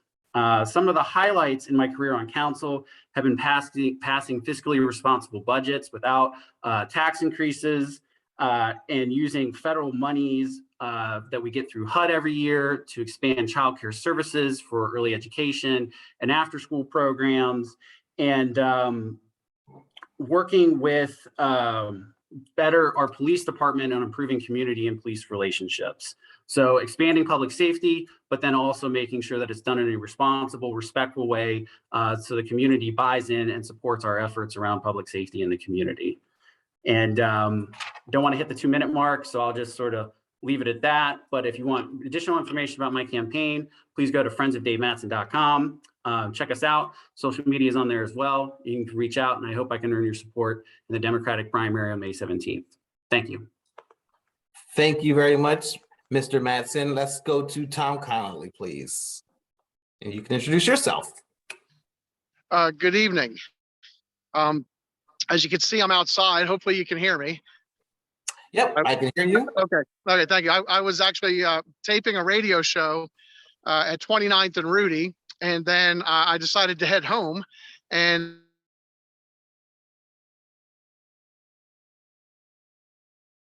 high school. So I am Tom Connolly. I grew up 3 blocks from where I'm standing, 21st and Market. My mother still lives there. I have 25 years of state service, of which I'm retired, and I receive a state pension. I am a volunteer. It turns into a full-time job, but I'm a volunteer with Helping the Harrisburg Family, and our community outreach actually supplies many other community outreaches in the city with essential items. Sometimes we do non-perishable food. We were extremely busy through the pandemic, and I heard people talking about floods, hurricanes. We've been around long enough to deal with all those issues. I just want to touch on the environmental conversation we heard before. I am well known in the community for community cleanups. As an elected official, which I served 8 years in Swadera Township, I incorporated my own personal community cleanups that used to be done in the city and elsewhere to get fields and playgrounds ready for children when the warm weather hit. So they were always in March and April. Now they're known as the Martin Luther King Day of Service in Swadera Township, the Swadera Township Earth Day cleanup, which just recently had its 9th annual cleanup. We do a back to school cleanup in September, and we do a day of thanks, day of service, which if the weather's good, we do a cleanup. And then we always finish up with a donation of pies and treats to the Paxton Street home. I've been active in this community for 40 years, and I appreciate the fact that I was given this opportunity tonight. So I want to thank both the organizations and James and Kim for giving me this time. I didn't know about this until this morning. I am a write-in candidate, and I just want to get into the background of why I'm a write-in candidate. There were 3 candidates on the ballot. Dave Madsen was successful at having 2 of them removed. They both were women of color. Shayla Ellis, commissioner in Swadera Township, Keontae Hodge, councilwoman in Steelman, have been removed from the ballot. So I decided that it would probably be a good idea to give people a choice. And that's why I'm doing this. I also know Mr. Madsen, and we have collaborated on some outreach in the past. As far as the issues that are important to me, obviously education. Oh, I'm sorry, time. I'm sorry. Okay, thank you very much. We appreciate you hopping out there and standing outside and letting us know a little bit about who you are. Thank you so much for introducing yourself to us. Tom Connolly, Dave Madsen, candidates there in the 104th district. Thank you guys so much. Okay, we are now going to move on to the 105th district. And again, to refresh your memory, that covers parts of Lower Paxton Township, Pembroke, and Susquehanna Township. And we have there, as you see on your screen, these 2 candidates, Eric Epstein and Justin Fleming. First, we have Eric Epstein, who is a lifelong resident of Dauphin County and fearless government watchdog. He's the co-founder of Rock the Capitol, who's been fighting government corruption and waste of taxpayer money for over 35 years. He's who the Pennsylvania news outlets go to when they want to talk about corruption and how to solve it. As an elected official, Eric saved residents in the CD School District almost $2 million through his initiatives fighting healthcare costs, and proposed his own zero tax increase budget for 3 years straight. He's a lifelong environmental and safe energy advocate who is the co-founder of the Sustainable Energy Fund and chairman of 3 Mile Island Alert and Eric Save Pennsylvania Energy ratepayers millions of dollars through his negotiations with the PAPC. Eric is an educator who was a visiting professor at Penn State Harrisburg and who has taught adult basic education inside the Pennsylvania prison system and with Tri-County OIC. He has been printing the Where to Go When You Need Help booklet for decades to connect those in need with available resources. And we also have Justin Fleming with us tonight. Mr. Fleming is proud to call Dauphin County his home. He has spent nearly all of his life here attending public school, worshiping at religious services, and supporting his businesses. As a young child, Justin grew up in poverty, relying on public housing, free and reduced lunches, and food stamps. His family used those public benefits as a bridge to the middle class. The quality public education he received allowed him to attend college. The availability of subsidized student loans allowed him to graduate from Millersville University. He has spent nearly 18 years in and around state government as a public servant and as an advocate to expand mental health care and provide more resources for Pennsylvania's kids. His life is a perfect example of what can happen when we make public investments in the lives of children. So thank you, Eric Epstein and Justin Fleming, for being with us here tonight. We are going to begin with your opening statements. And Mr. Epstein, we will begin with you. Thanks for organizing this. It takes a lot of effort, especially Kimberly put a lot of work into this and technical know-how. So it's much appreciated. I'd like to, I'd like to also acknowledge the Harrisburg NCNW, a wonderful asset in our community for their 10 years of service. In addition to that, I'd like to acknowledge 66 years of service from another wonderful asset, the original Epsilon Pi Sigma, now Harrisburg alumni chapter of the Delta Sigma Theta. And I'd like to say this: you are women of accomplishment with academic degrees, professional standing, business leadership, and you have produced results. You have produced community change, something I'd like to partner with. In addition to my community services on issues of safety, education, and health, there's something you may not know about me. I continue to teach GED. The GED is now the HiSET. I teach for Tri-County OIC. My final, well, not my final, but my one of my students graduated last week. She'll be going on to nursing at York College. And I've tried to mentor and teach hundreds of people throughout my career. And I hope you consider me an asset to the community, a proven asset who's been here for 35 years working on social justice. With me, you have an advocate who knows the community and the arc between poverty and our dreams. We need, in my opinion, and I feel strongly about this, more Stacey Abrams, more Val Demings, more Kamala Harrises, and can we put our hands together, more Ketanji Jackson Browns. And we have our local stars, Rosette Harris, chair of the Democratic Party, and we have a candidate tonight running for Congress, Shemaine Daniels. If any of you choose to run, I'm gladly going to be there to support you. You're a community, I'm about the community, we're about the community, and together we can build a team. I'll be telling you more about myself tonight, this evening, and my commitment. Please tell me what you want me to do as your state representative. I am asking for your vote tonight, not only on May 17th, but if you send in your ballots ahead of time. Let's now have that dialogue. Thank you. Thank you very much. Mr. Fleming. Thank you very much. I certainly agree with everything Eric said about Delta Sigma Theta, NCNW, and the amazing women of accomplishment who helped put this together, and I'm certainly grateful for that as well. You went over my biography a little bit. I'll just touch on a couple of key things. Number one, the 18 years experience in and around state government.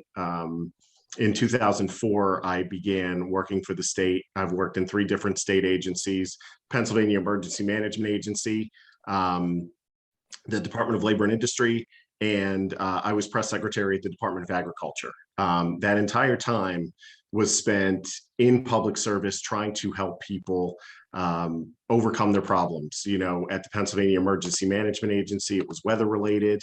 You know, labor and industry, I was there during the first financial crisis in 2008 and navigating the mess of unemployment compensation. And then in my time with the Department of Agriculture, shutting down the Capitol cafeteria when it was there was a horrible rodent problem. And so, you know, in addition to my state service, I've spent the last 11 years as an advocate for mental health and children. And I'm so proud of this work. You know, getting bills passed through the General Assembly, 3 of which have been signed into law, which if you're around the legislature, you know how difficult that is, especially in these hyper-partisan times. You know, only about 4% of bills that are introduced every session get signed into law. And so that's a big deal. And then in the last 4 years, working for Pennsylvania Partnerships for Children, winning budget increases for pre-K, childcare, and the Children's Health Insurance Program. I'm extraordinarily proud of this work. I am, simply put, ideally suited for this position because of my prior experience. And I'm asking for your vote, you know, not only early, but on May 17th. Thank you. Okay, thank you very much. We're going to stick with you right now, Mr. Fleming, and I want to ask you, what do you believe is the most urgent problem facing our area today, and what is the first step you would take?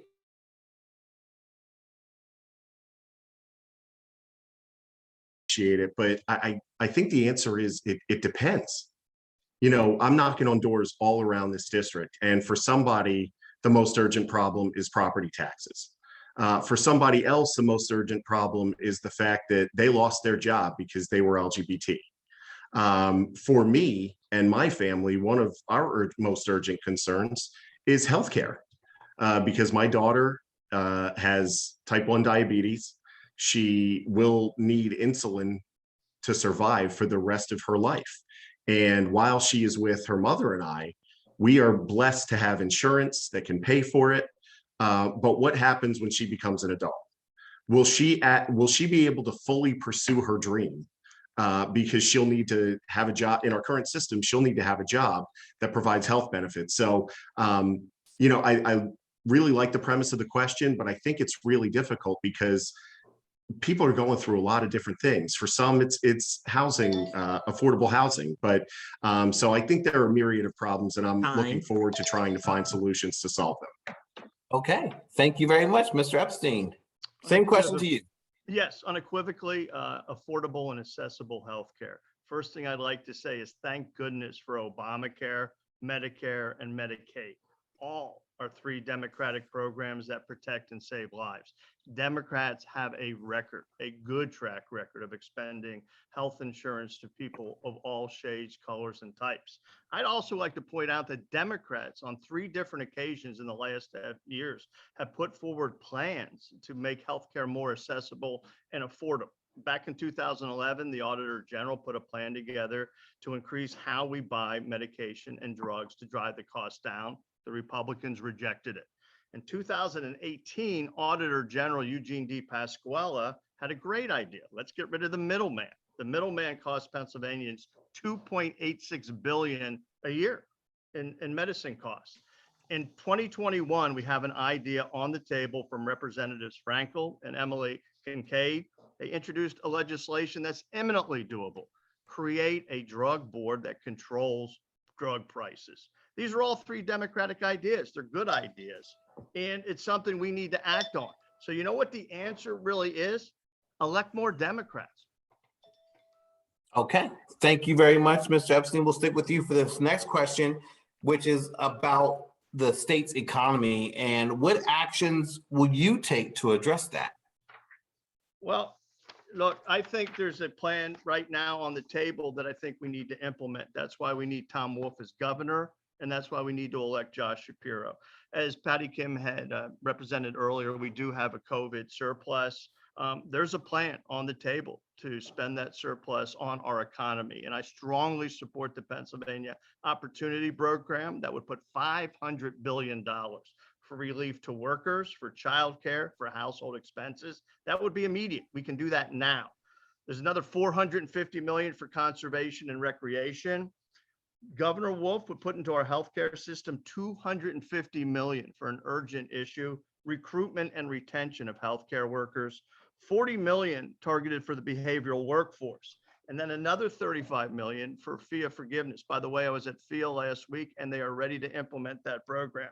And in addition to that, and finally, Governor Wolf would put another $225 million in grants into the pockets of people that need it. So in my mind, we have the ability to stimulate our economy. The reality is that the people that are opposing it are Republicans.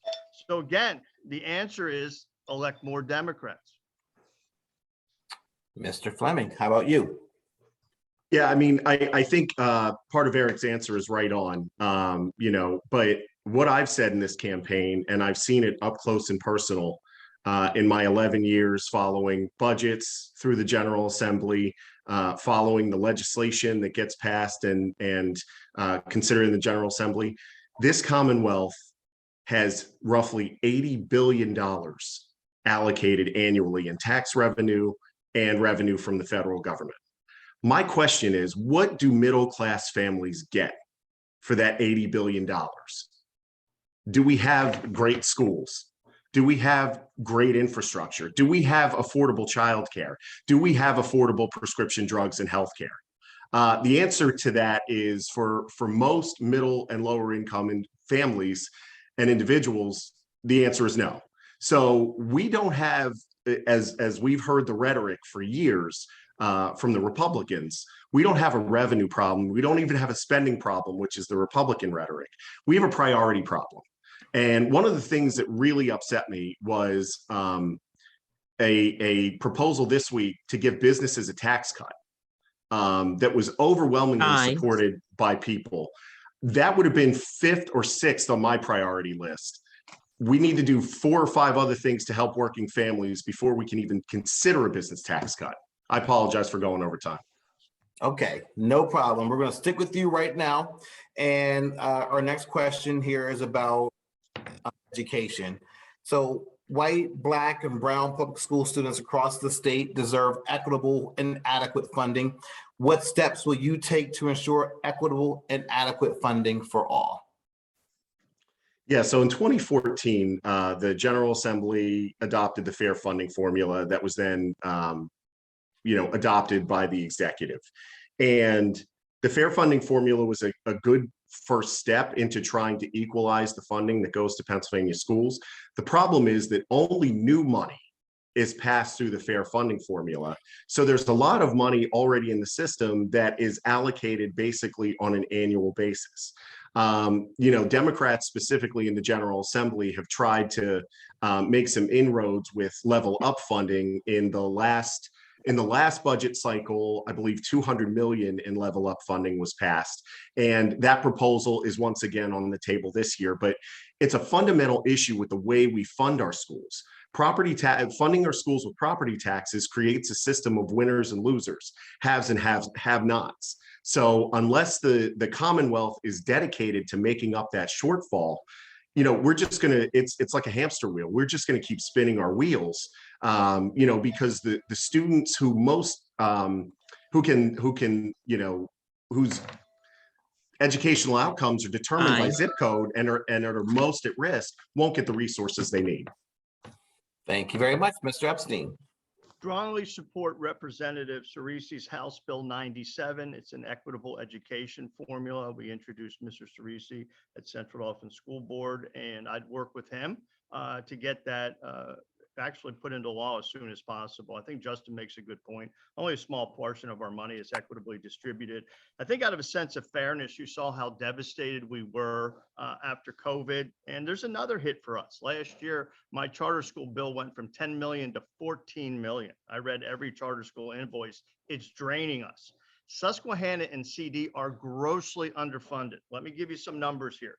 CD is 33 out of 500, 33 out of 500 as being underfunded. What does that mean? We lose 6.9 million a year. Susquehanna is 101 out of 500, and we lose 2 million a year. Meanwhile, last year, I'm trying to pay bills and stem the bleeding from costs that are going up, fuel rather, heating, transportation, special education, all have exploded.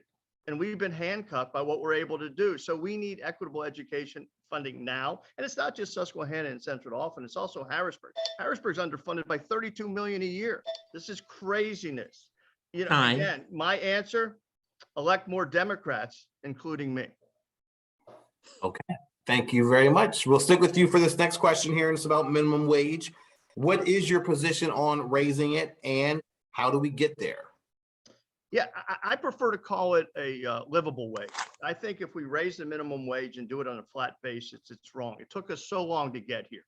We need to raise the minimum wage with a COLA, a cost of living adjustment. So every year the minimum wage increases and we're not in this desert for 10, 20 years. This is crazy. So for me, a livable wage is a minimum wage with the COLA, the same amount that legislators get. Secondly, I would restore adult basic. It was a health insurance program that was wonderful. It was funded by a tobacco settlement and surpluses from the Blues. It was created by, of all people, Tom Ridge. We eliminated it in 2011. This ensures working Pennsylvanians. 45,000 were thrown off. 300,000 were on the waiting list. What would I do? First thing I would do would ask my friend Josh Shapiro, we need a special session. We need let's not wait. Let's not delay. Use your political capital. As soon as you're elected, Josh, special session, and let's get this done. And of course, my answer is elect more Democrats, including myself. I sense a theme with your answers. I think so, yeah.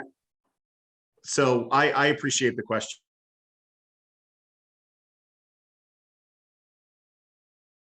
One of the things in my career that did not go my way.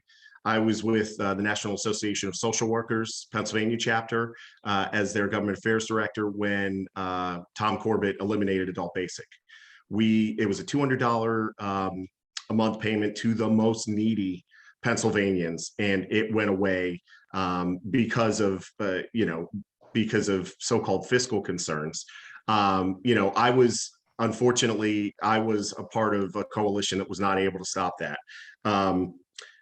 Relative to the minimum wage, I mean, Ohio's minimum wage is $9.30, Maryland's is $12.50, and it's going up to $15. New York is $13.20, and it's going up to $15 in a couple of years. New Jersey is $13. It's going up to $15 in 2024. So same with Delaware, they're going to $15 in 2025. It's $10.50 now.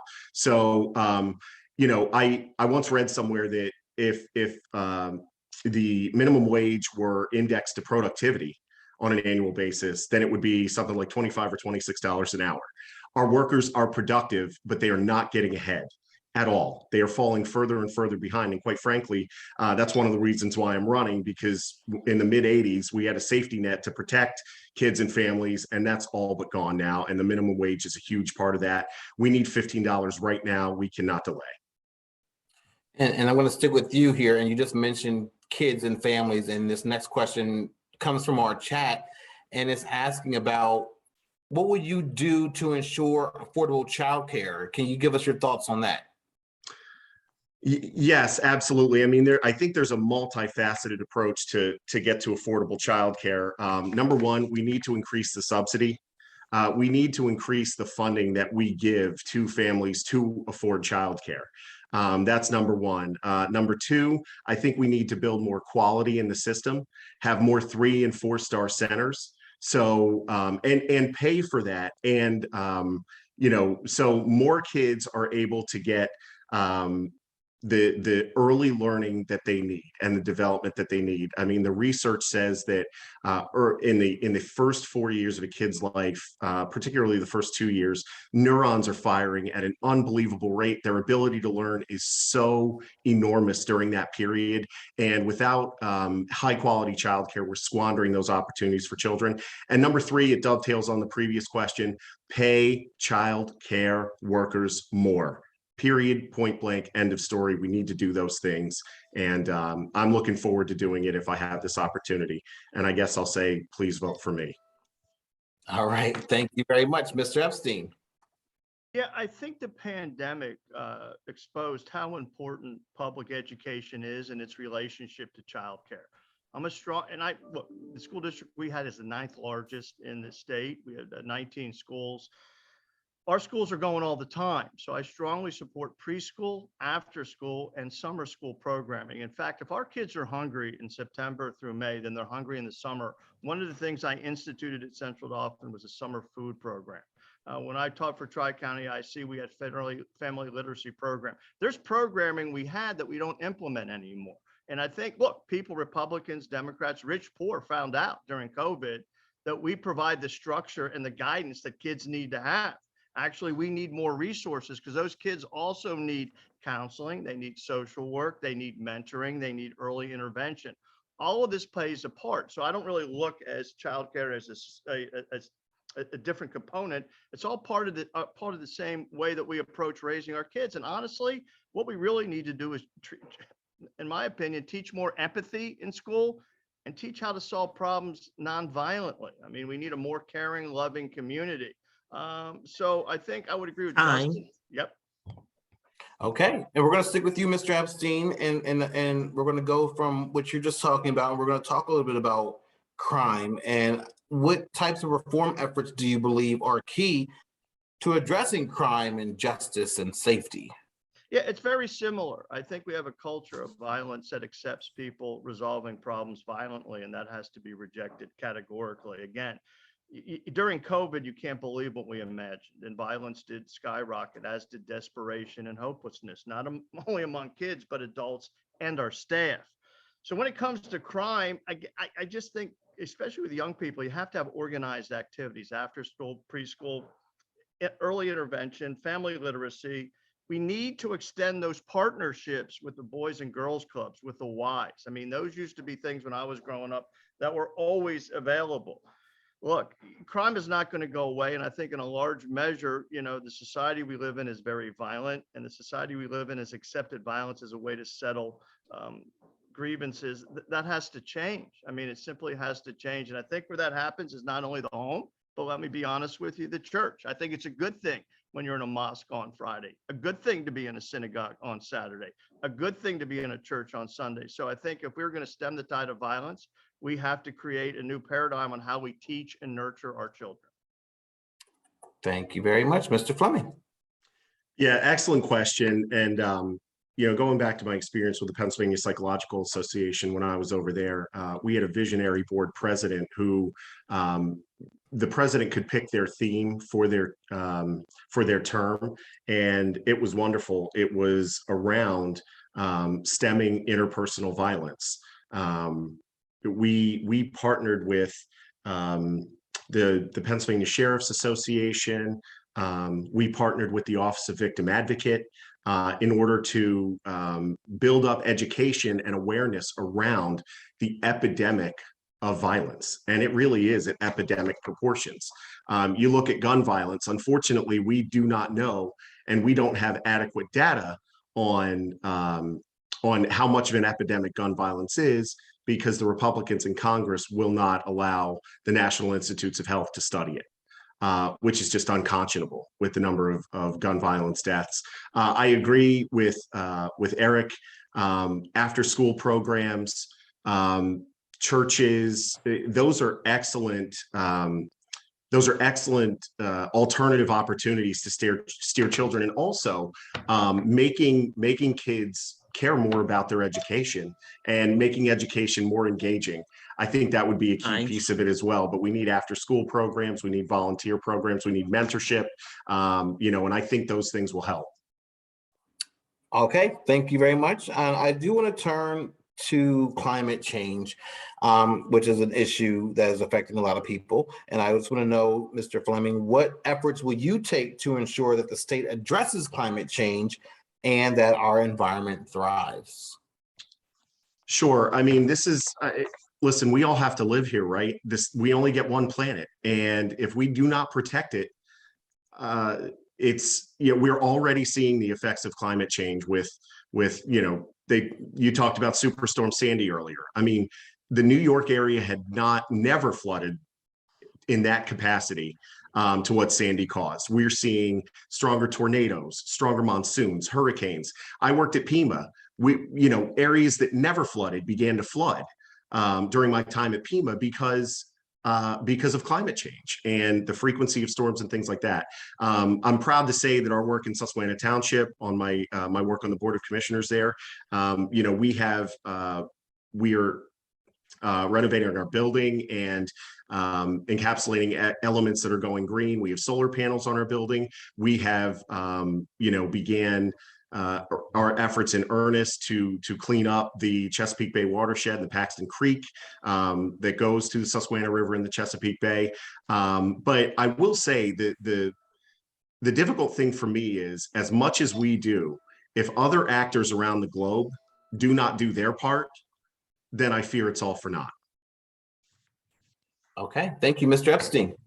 I'm uniquely qualified to answer the question because I've been battling climate change since 1984. I've either been the chairman or spokesperson at TMI Alert, a safe energy group, at a time when the only two sources of energy in Pennsylvania were coal and nuclear, and we were mocked when we advocated a green economy.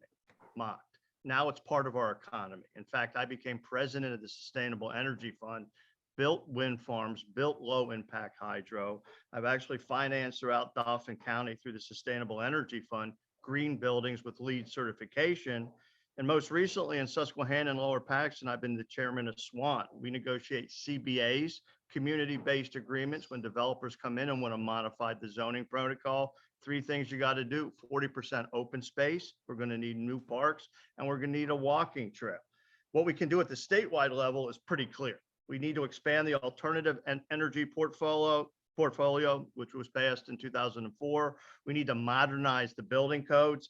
And something we need to do also for folks that we don't tend to think about this, we need to make sure you can't turn off their heat or their water in the wintertime. And one of the ways to do that is to make sure that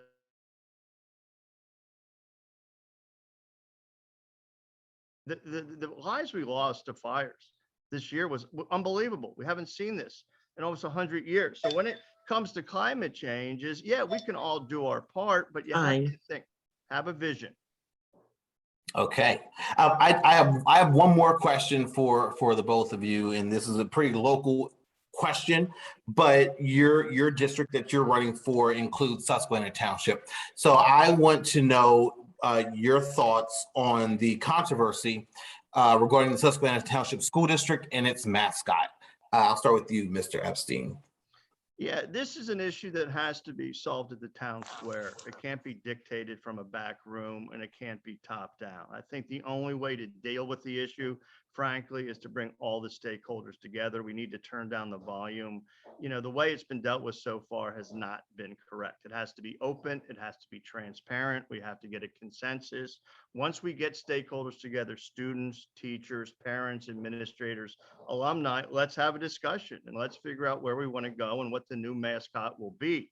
But if we don't do it that way, divisiveness and, you know, just some of the things that were said are just unacceptable. Let's act like adults.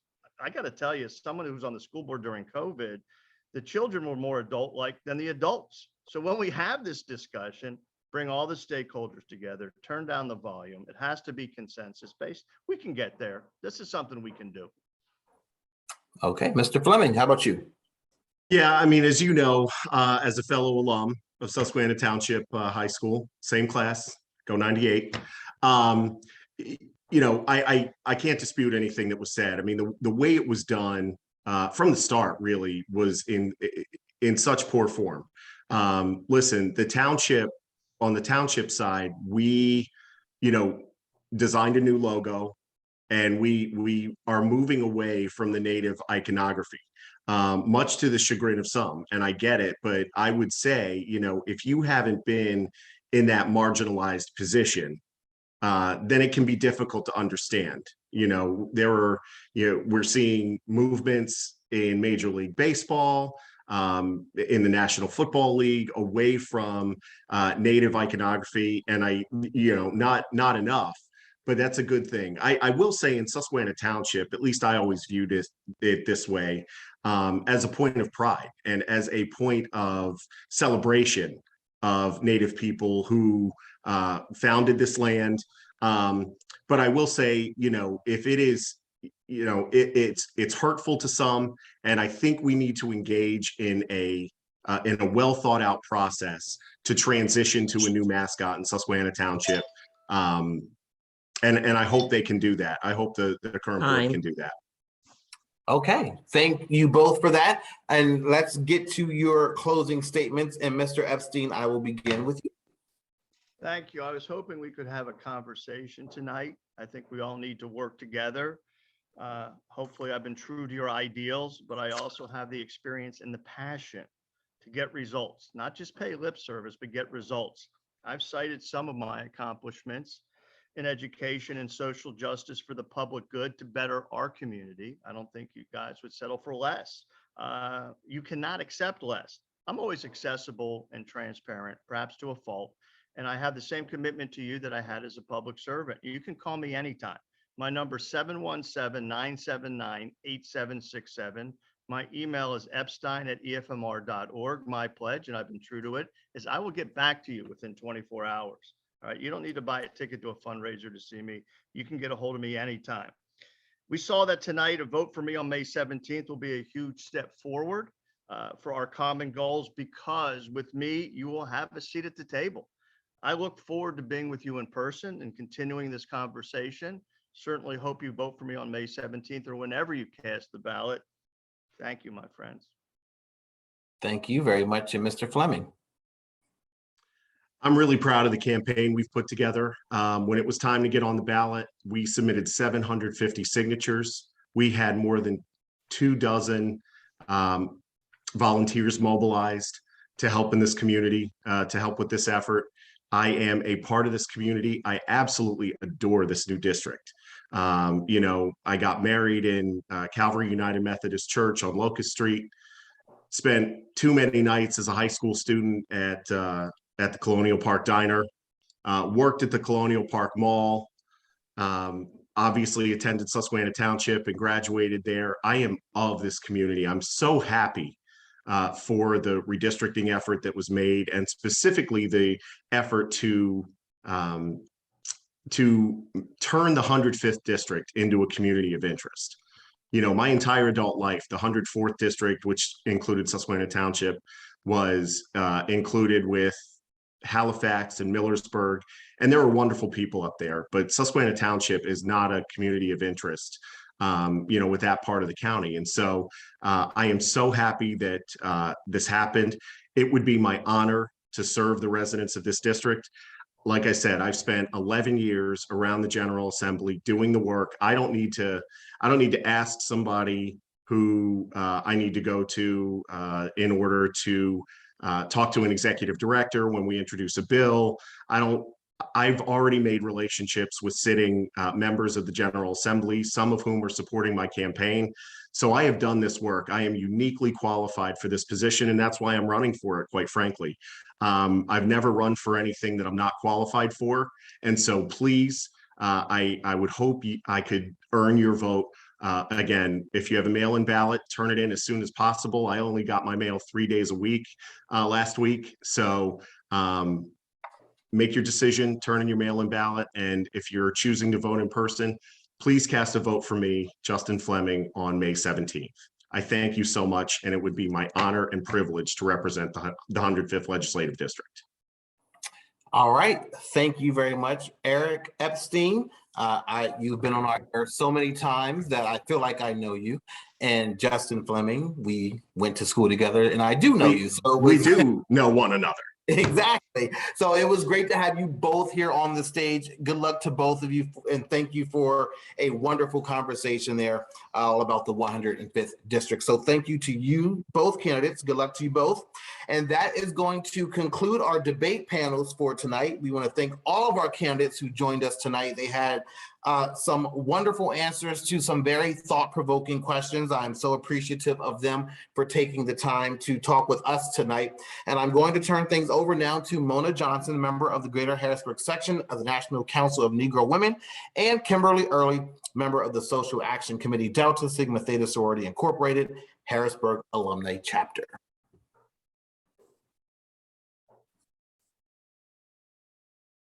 Go ahead, Mona, are you there? Okay, doesn't look like Mona's there. So I will start off. We just wanted to kind of highlight the statewide races just so the folks in the community are aware. We do have a U.S. Senate candidate race. The Democrats are listed there. We have John Fetterman, Malcolm Kenyatta, Alexandra Khalil, and Connor. Kimberly. Oh, yes. Go ahead. I'm sorry. I was on mute, I guess, so I apologize.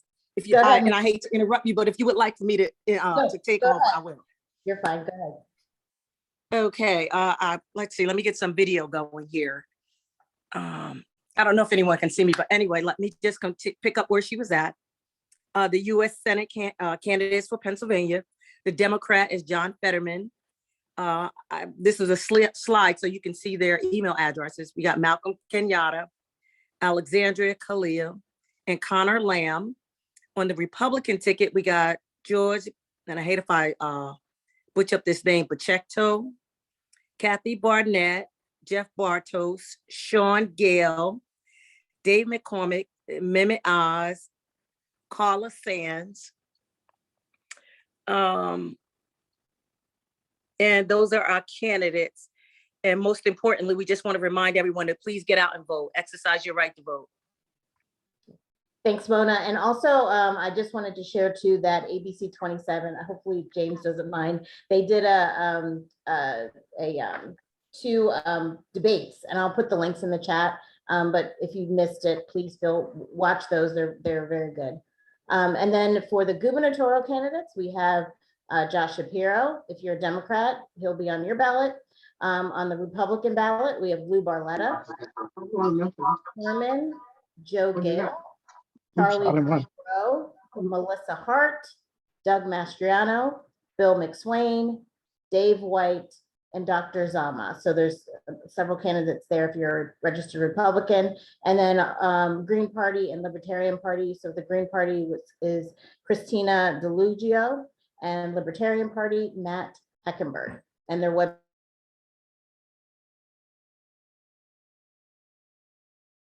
On the Democratic side, we have Austin Davis, Brian Sims, Ray Sosa. And then on the Republican ballot is John Brown, Jeff Coleman, Teddy Daniels, Carrie Lewis DeRosso, Russ Diamond, Chris Fry, James Jones, Rick Saccone, and Clarice Schillinger. So we thank everybody tonight. I'm going to turn to our president of the Delta Sigma Theta Harrisburg Alumni Chapter, Mary Grace Majors, and to close I us did. out. I'm gonna do it again. Good evening. On behalf of the National Council of Negro Women, the Harrisburg section, and the Harrisburg Alumni Chapter of Delta Sigma Theta Sorority Incorporated, I thank you for joining us this evening. I'm confident to say that we have all learned a lot about the candidates and their positions. And so you've heard the candidates. Now your job is to spread the word and get out to vote. I'd like to give special thanks to Kimberly Early, who has chaired this event this evening, and to Mona Johnson, who has been the representative from the National Council of Negro Women. It's very important for us to collaborate, and this has been a wonderful experience that I hope we will be able to share again. We could not have done this evening without our moderator, Mr. Jamie Crummell, who is such a friend of Delta Sigma Theta Sorority. And so we thank you so much. And we thank ABC 27 for all that they do as members of our community. Just two things. One, remember we are in the pandemic. So we urge you to be safe, to wear your mask, social distance, and make responsible decisions for yourself and your family's safety. And the last thing is, as I said before, you've heard the candidates. Your job is to spread the word. All of us represent the hope and the dreams of many people who died for the right to vote. So as we approach the primary and then the general election, it's important and incumbent upon each of us to be well-informed and to make good decisions about the candidates we vote for. The lives of our children, our community, our state, our country, and our world depend on you. Thank you again for joining us this evening. Thank you to all of the candidates who participated with us this evening and who have been so transparent as to make themselves available to be servant leaders in our Commonwealth. Thank you again and have a wonderful evening. Good night.